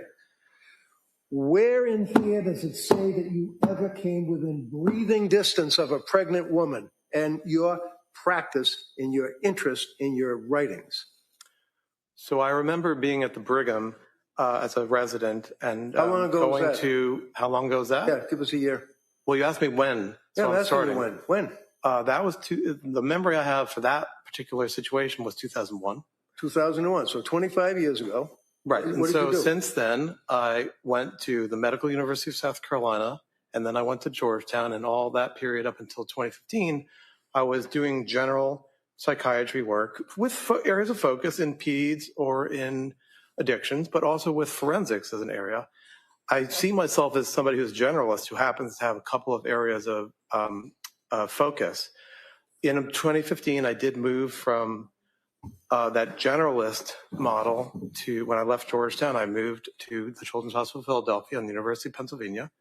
And in those years, since then, I've been working in pediatric hospitals, where at CHOP, Children's Hospital of Philadelphia, the age is up to 24, and at Nemours, it's up to 21.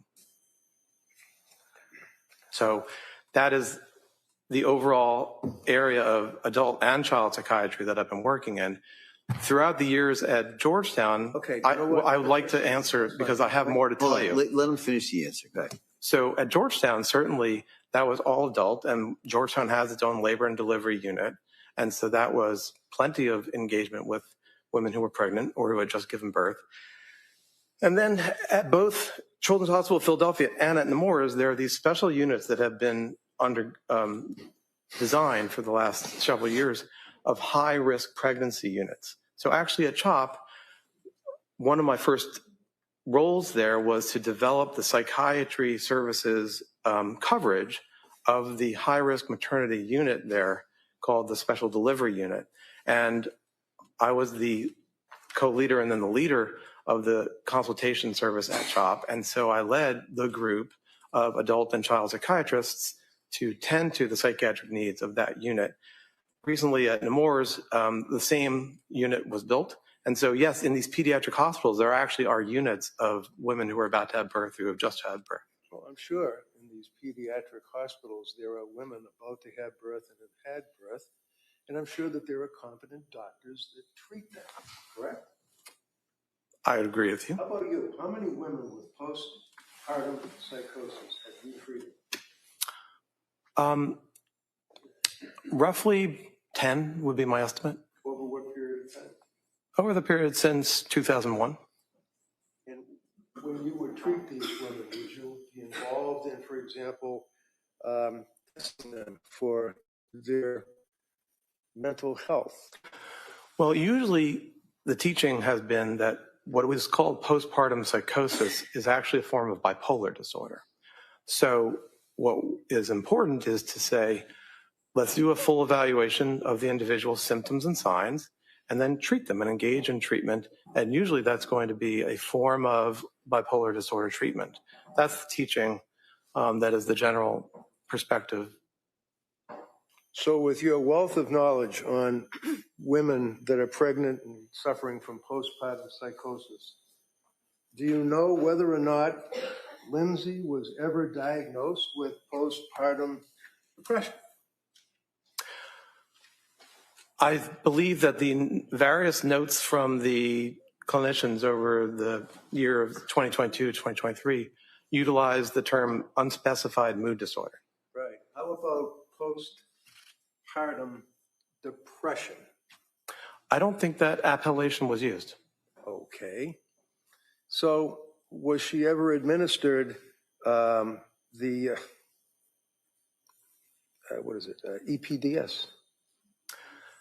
You mean the Edinburgh?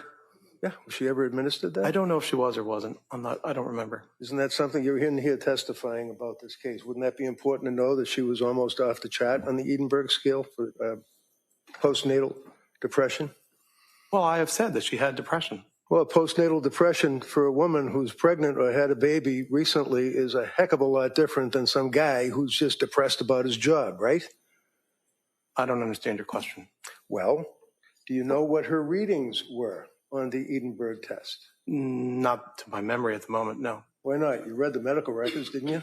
I mean, if you would like to show me, I'd be happy to. I don't want to show you review it. anything. I'm asking you as a testifying witness for this jury, did you look at her medical records? I did.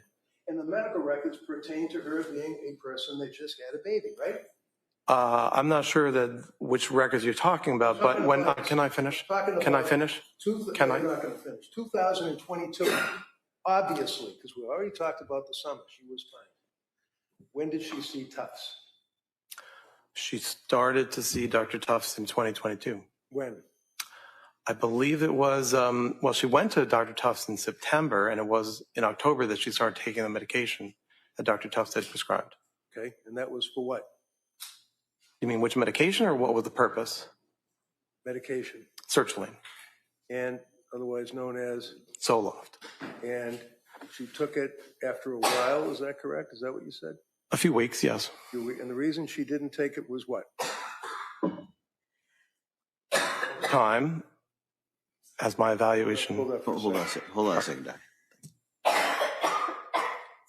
Sorry. All right, let's go ahead.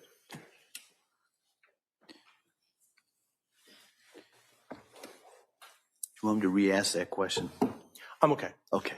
So over time, Ms. Clancy has avoided taking medications. She's what? Avoided taking medications. Says who? The description she gave me. She told you that? My awareness from my evaluation is that she resists taking medications. And for example, No.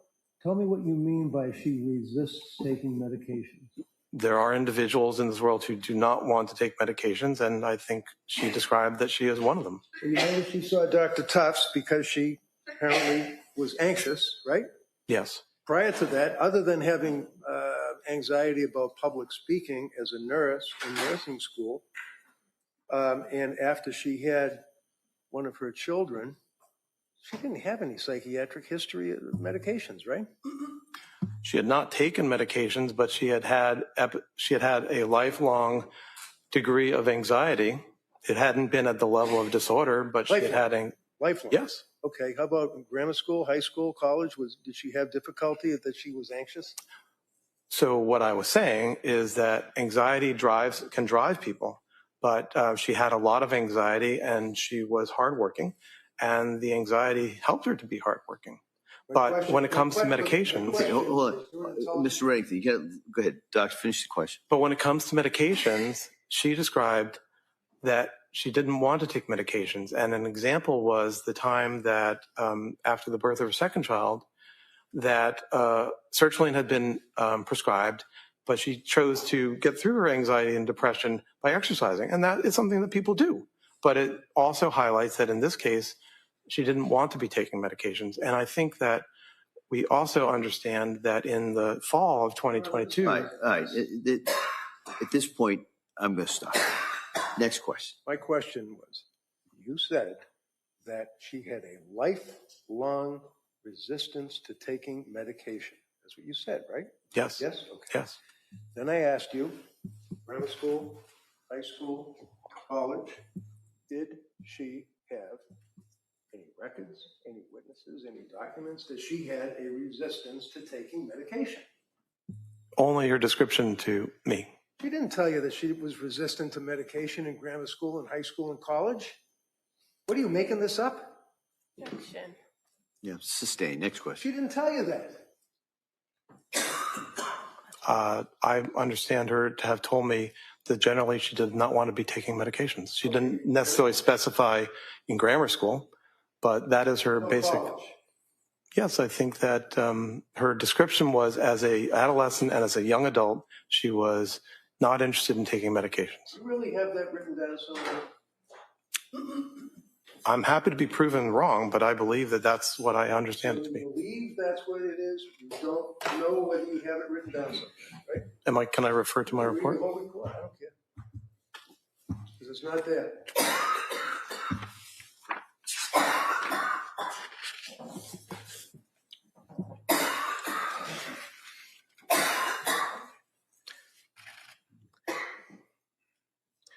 Well, on page 8, what I had written was, Ms. Clancy's reluctance to take medication generally was accompanied by her concern for medications entering her breast milk. So the general... Breast milk, she's pregnant. Come on. That's the only time that she indicates that she did not want to take, except for benzos, medication because she was breastfeeding, right? I don't agree. I'm happy to be proven wrong, but my understanding is that she described that she generally did not want to take medication, All right. benzodiazepines included. Let's not guess. All right. Let's look at Dr. Mack's report. Okay. Medication history. During the period before January 24, 23, she was taking several medications, and that would be Tufts and Gelada and all the rest of them, right? Okay. Is that right? I didn't exactly hear your question. I'm sorry. Can you repeat it? You said in your report, defendant was taking several medications that had been prescribed for her, right? In the fall and December of 2022, yes. So it's real easy. It's Tufts and Gelada that were prescribing these meds, right? They were among the prescribers, yes. All right. And her reluctance to take medication was accompanied by her concern for medications entering her what? I believe it says breast milk. Breast milk. Okay. So other than her concerns as a mother about her breast milk and having these drugs get into an infant's body, when else did she tell you that she was resistant, as you just told this jury, to taking medication? Like she's somebody who doesn't want to take the medication, doesn't care to take the medication. Where is it? Overruled. Well, I didn't say that she didn't care. Okay, how about she was resistant? My recollection, and I'm happy to, if you would like me to spend time finding it. Prove you're wrong, I know. What? Prove you're wrong. It's not in your report, though, is it? Okay. Okay, we'll leave it at that. Now, you had mentioned, sir, I believe, that the DSM is something that you all use in your diagnoses of people, right? Yes. And one of the things that you are here to testify about would be postpartum issues, postpartum psychosis, postpartum depression, right? Are you referring to postpartum psychosis, the disorder, the proposed disorder, or as a symptom? Well, when you come in here as an expert, hired by the DA to tell this jury that this woman was not suffering from postpartum psychosis, and you in your testimony refer to the fact that you use the DSM to guide you, if that's the right word, in your diagnoses, would you agree with me that that's a fair statement? That the DSM is the standard for making diagnoses? Yes. Right. It's not a very good standard, though, is it? Well, it is the standard. It is the standard. How about, are there other standards, sir, that, like, for example, World Health Organization, International Disease Control, IDC, have you ever heard of them? Yes. Okay. Does the IDC, what does that stand for? The ICD. What does that stand for? The International Classification of Disease. Does that classify postpartum psychosis? I think it actually does not. Does it classify, you think, are you sure? My recollection is that it does not. Okay. How about postpartum depression? Does the international category indicate that? I'm not sure. We in the United States. No. I'm asking about the other, the ICD or whatever it is. I don't know. Okay, that's good enough. This here is what you're talking about, the DSM, though, right? 5TR, text revision, right? Yes. And you're talking about the fact that at some point in DSM-6, there it appears as though postpartum depression, postpartum psychosis will be added into the DSM-6. Is that correct? Who said that? I'm asking you if that's what you mean when you told the jury about it possibly being put into the next edition. There is a syndrome that's been proposed called postpartum psychosis. So I would differentiate that from the idea that the person of psychosis in a postpartum period. The syndrome, proposed syndrome of postpartum psychosis has not been included, and I am not aware that it is going to be included, although I understand there are calls for that. I would also say actually the movement for DSM-6 is not necessarily active at this point, but I would highlight again, because I wrote my college history thesis on the history of the DSMs, What was it, DSM-1, 2, 3 back then? Well, there's been a classification made by the American Medical Association going back to the end of the 19th century. DSM-1 was in 1952, DSM-2 was in 1968, DSM-3 was in 1980. The major change in 1980 was to fall in, as I discussed earlier, the descriptive model for diagnoses. And that is to say that since DSM-3, diagnostic groups are grouped, or disorders are grouped by what you see, what symptoms we are seeing, not by what we assume is the cause of the illness, and not by any theories about how the illness works. So since DSM-4 in 1994, as a part of making DSM-4, a literature review was completed by Dr. Ellen Frank, which indicated a roadmap for what to include in terms of postpartum designations. And since then, there's been what's called a specifier. So if you highlight depression, you can add a specifier to say when this depression occurred. The limit is that it's a 4-week limit. So under the rules of DSM, after 4 weeks, you wouldn't necessarily, well, you wouldn't call it postpartum. Postpartum psychosis, and here I'm referring mainly to literature, including a review in biological psychiatry in the last 12 months, is a proposal that there is a type of bipolar disorder called postpartum psychosis, where you can have mania or bipolar attributes, you can have depression, you can have delirium. And so when you think about the rules and the guidelines that have been in place since 1980 for revisions of the DSM, they look for, can this category be sufficiently separated from other categories? And does it help treatment?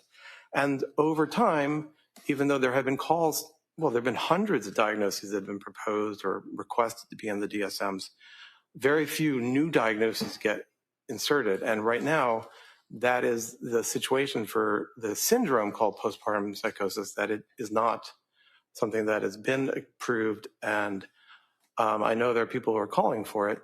But in the current time... Okay. Okay. Next question. Okay. Please. Thank you. Are you aware, sir, that postpartum psychosis and postpartum depression are pretty much virtually not even mentioned in your DSM-5 TR? I wouldn't agree with that. I was about to say. So you would not agree with it, right? Well, I was about to get to that. Sure you were, but you would not agree with it, right? Is that correct? I don't have a basis to say that. Okay.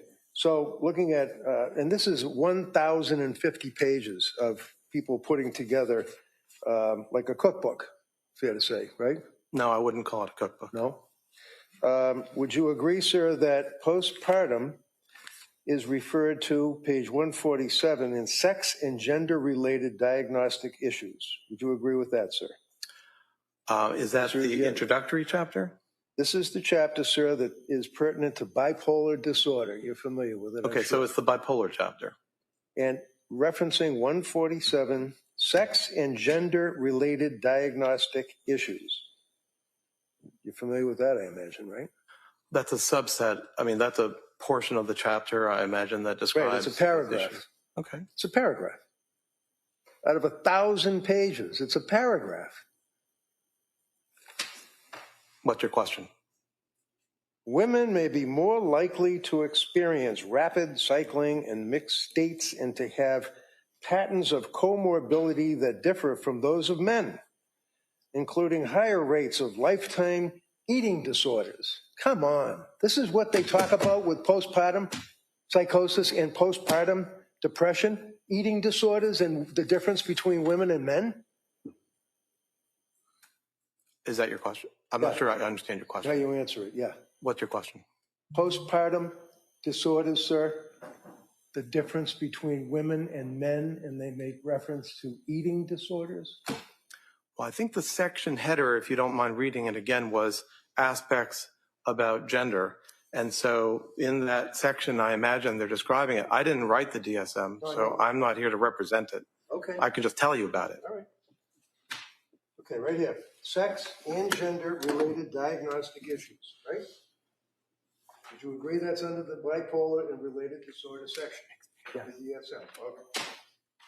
Page 147 talks about women more likely to experience rapid cycling and mixed states and have patterns of comorbidity that differ from those of men, including higher rates of lifetime eating disorders. Right? Did I read that right? That's all right. Yeah. Okay.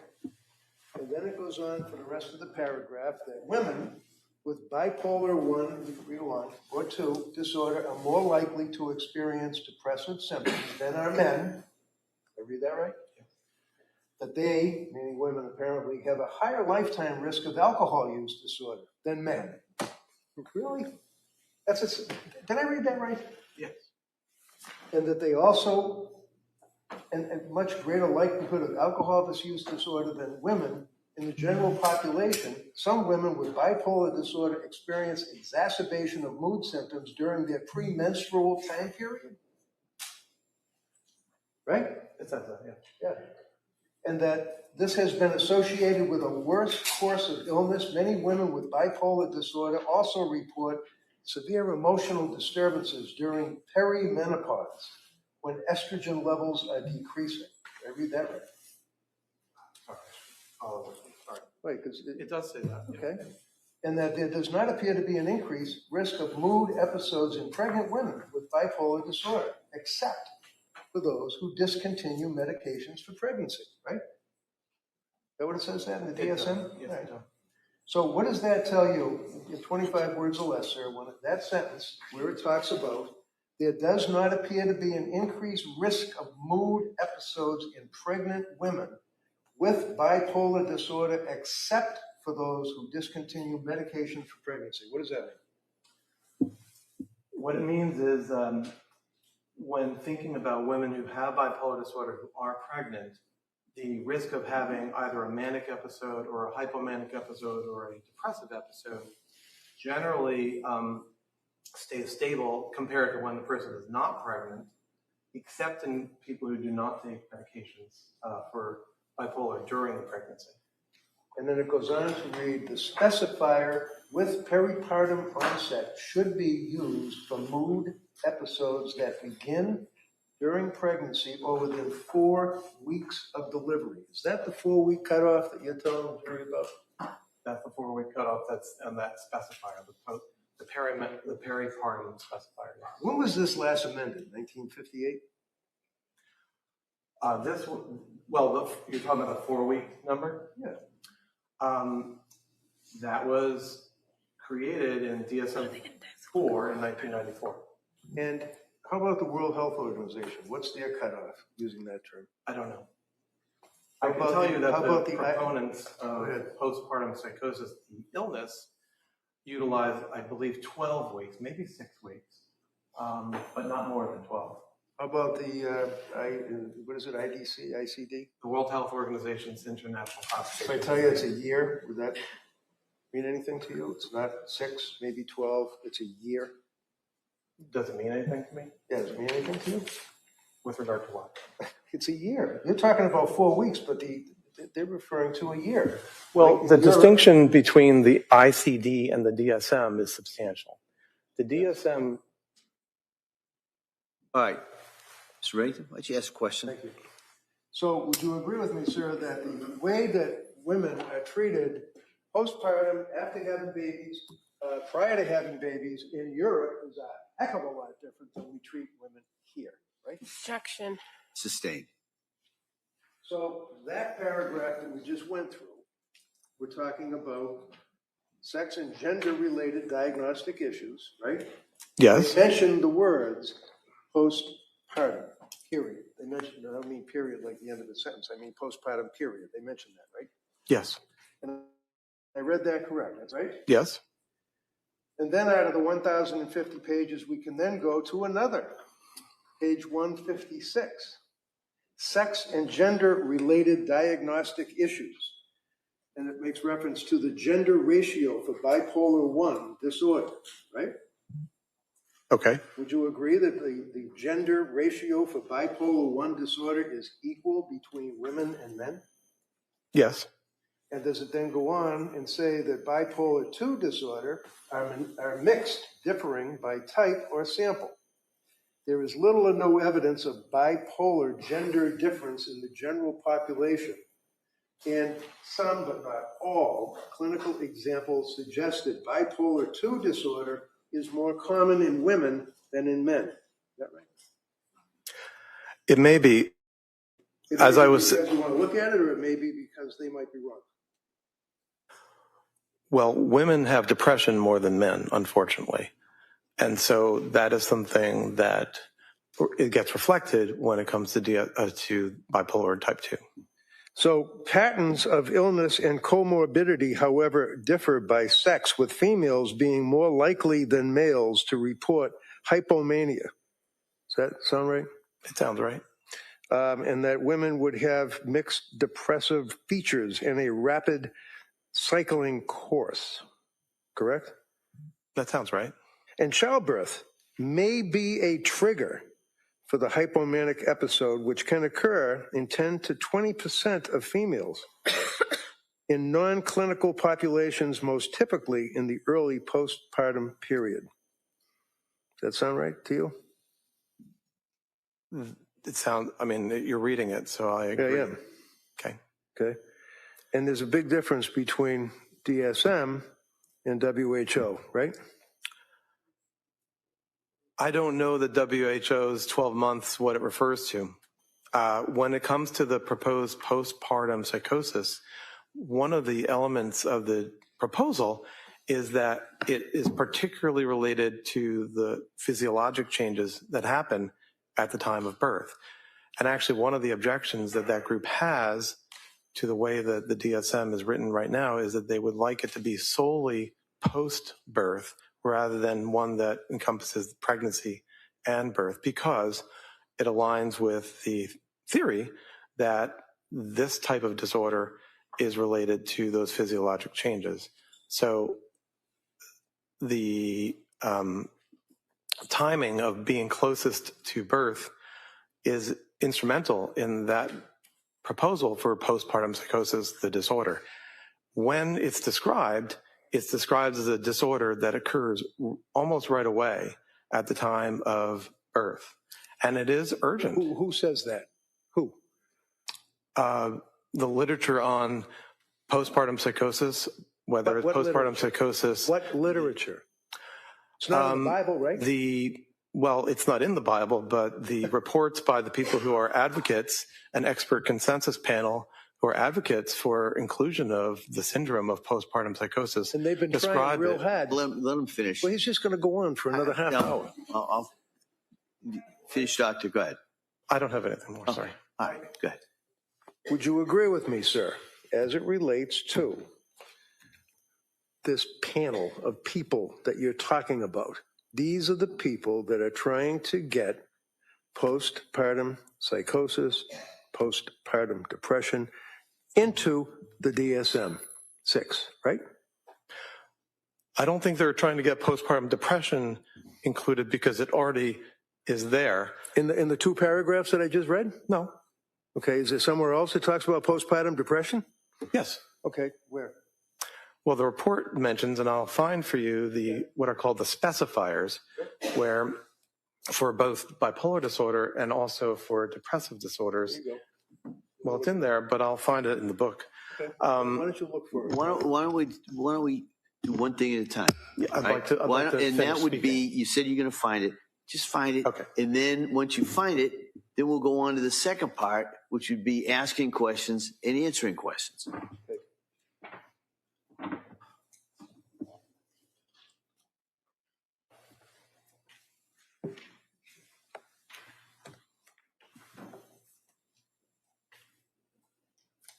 So right 173, read it.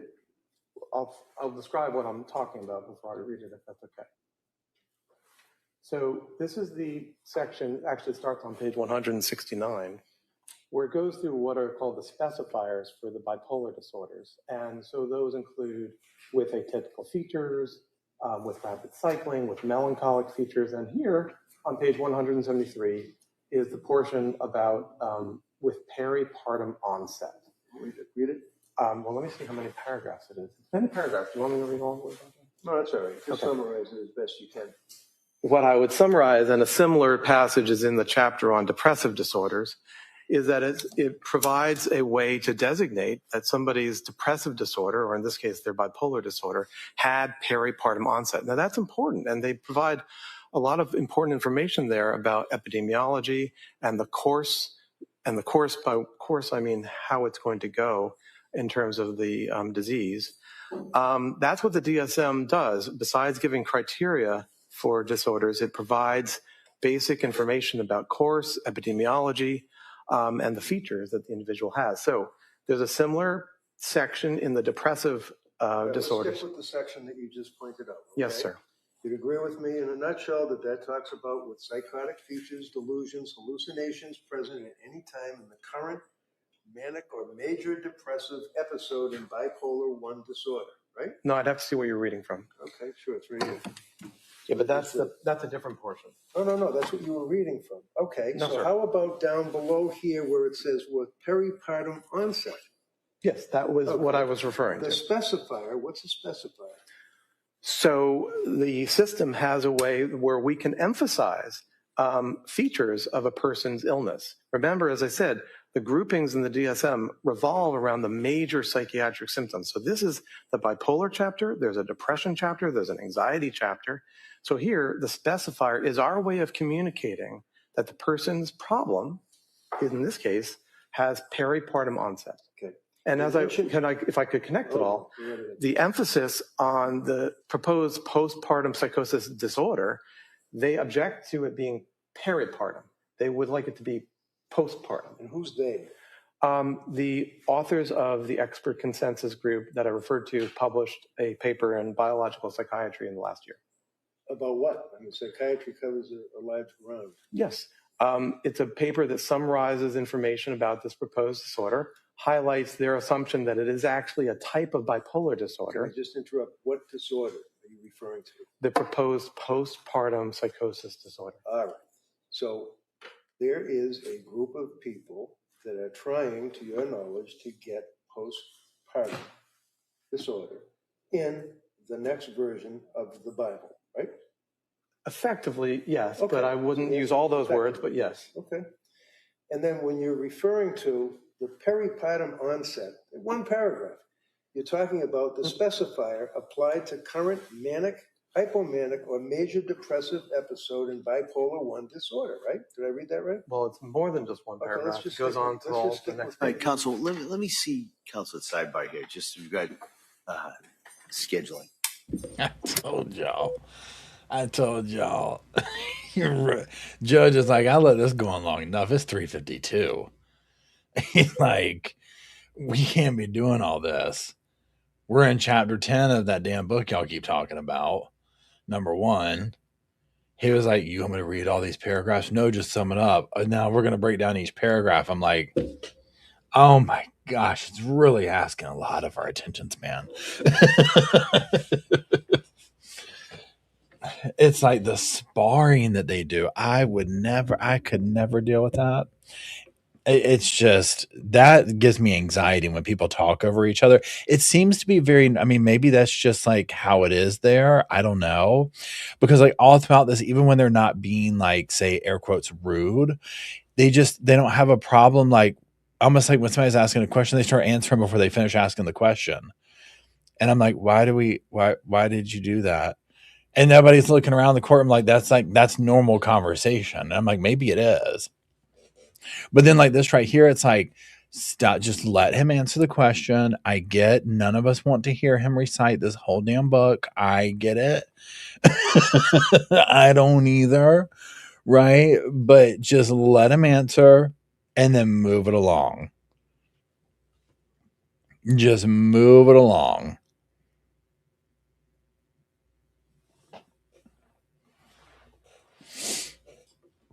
Entertaining wise, it was good. There's a couple of things. He's just going to go on and talk for another 30 minutes. I think Dr. Matt is kind of like, red's a little spicy. Right? Like the way he looks at him when he's like up at the witness stand. It would be funny if he just like put him in a headlock. I was like, they might fight. They might start fighting up there now. He grabbed Red and said, I didn't write that DSM. I didn't write that DSM. Say uncle. Say uncle. Say postpartum. Say postpartum. Judge have to get the bailiff person on him. Yeah. Red dog walked.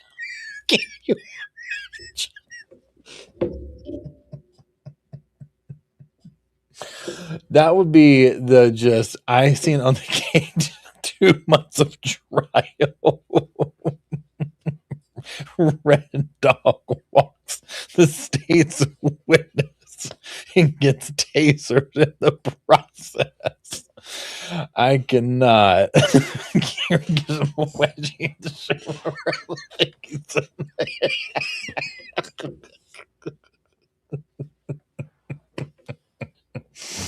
You say PPP, say PPP. Oh my gosh. Oh. Very deep hands him as he was walking. Oh my gosh. Yeah, I cannot. This is just, oh. Say PPP. Say PPP. Tell him you wrote the book. Tell him you wrote the book. Oh my gosh. Y'all. I cannot. Yeah, say that ghost. Say that ghost. The judge wouldn't do anything either. The judge gets just as irritated. Now, come on, you look over there when you just look it up. We're going to break at this point. All right. I told y'all. So, you know what I'm going to tell you. All right. You've now heard more evidence. You've heard testimony from a number of people. You've gotten more and more exhibits, but you still have to keep that open mind. All right. Because you haven't heard all the evidence. You haven't heard the closing arguments, as I've said before. You haven't even heard the law that you are to apply to this in arriving at your verdict. So I'm going to stress, as I always do, don't talk about this case. Don't read anything about it. Don't listen to anything about it. Just guard against that and really keep an open mind. All right.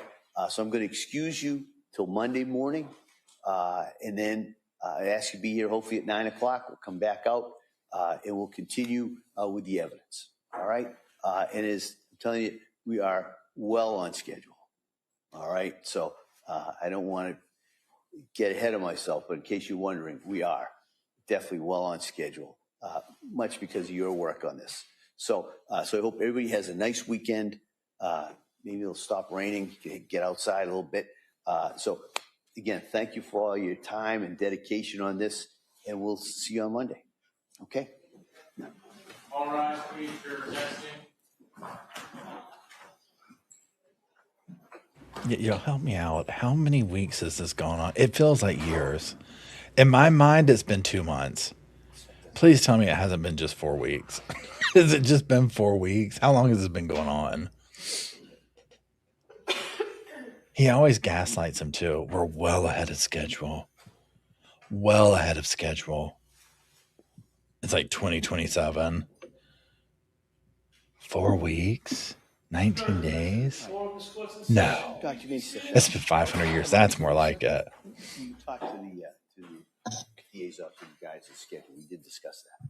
Okay. All right. Counsel, anything else we need to address before Monday? No. No, Your Honor. All right. And so the plan would be we'll continue with the Commonwealth's rebuttal. At some point, we'll do the final charge conference, and we'll go from there. So I want to thank everybody for their work. I hope everybody has a nice weekend. Thank you. Thank you. Good. All rise. I mean, goodness gracious, y'all. That just got out of control. I mean, there was going to be a fist fight. I knew when he called them up there, when they were going back and forth and all this, that, and the other, I was like, Judge ain't having it. It's almost damn 4 o'clock. He is done. He is finished. And then he has to gaslight the jury every day. We're well ahead of schedule. Oh, we're so far ahead of schedule. It's like the trial started yesterday. I tell you what, the jury has to be just exhausted. Can you imagine? Trial like this, it's everywhere. Again, if you look at the numbers that are running, like just court TV and law and crime, the numbers that are people are watching the live stream, it's like almost 100,000. Like it's insane. Okay, like it's so insane the amount of people watching this trial. So it's like, can you imagine going home and being like, well, how about that weather? There's no way. There's no way. Hey, Peachy Keen, what's up? Peachy Keen. So yeah, I mean, then I started checking out towards the end of that one because I was just like, look, this is, they're just getting real down in it. I mean, I understand it's like, so for Red's part, I understand he's wanted to show the DSM and these definitions and postpartum psychosis and all that. Like, I get it. I need to go back and listen to him. Maybe we'll try it. Well, no, because I want to watch the chaplain with y'all tonight. So at 7:00 for people who are going to dip out, 7:00, we're going to meet back up here. I want to review a couple of things in this trial and Tupac, and then we'll just kind of do live updates, that type of situation to keep up with the other one going on. But I want to watch the chaplain's testimony. We might rewatch that together tonight on that. And then I want to listen to a part where Dwayne Davis in the Tupac trial did an interview and whatever, where he basically confessed to the whole thing and told him how it happened. Cause I'm just like, yeah, that sounds bad. Like, how many different ways is this dude telling himself? Right. Earlier, I was like talking to, I don't know if it was Emily or somebody. I was like, I don't see how they could get a conviction. Like, everybody was dead in it. It's like hearsay, but the more that comes out now, I'm like, I mean, guy just kind of stopped telling himself. Right. Say it. I did think, I was like, they're going to start squabbling up there. I mean, literally, somebody's going to get a wedgie, somebody's going to get a noogie, something, right? I was like, they are going to fight. They are going to fight. Oh my goodness. Oh, I needed that laugh. My gosh, it gets so heavy, right? So yeah. Anyways, okay, so let's run. We have a few hours before 7:00. We all catch back up. Thank you, Moth, for being here. Boom, boom. Thank you, Squad, for being here. Boom, boom. I hope y'all have a wonderful day. So, what do you call it? Yeah, what Willie's on. So we're going to meet back up at 7 to do some trial updates, all that kind of stuff, and then tomorrow night will be our Mackenzie Shrilla, and then Sunday night we'll catch up on cases in general or whatever. That's it. I'll see y'all in a few hours. I love you. Thank you for being here. We will talk soon. Hasta la vista, everybody.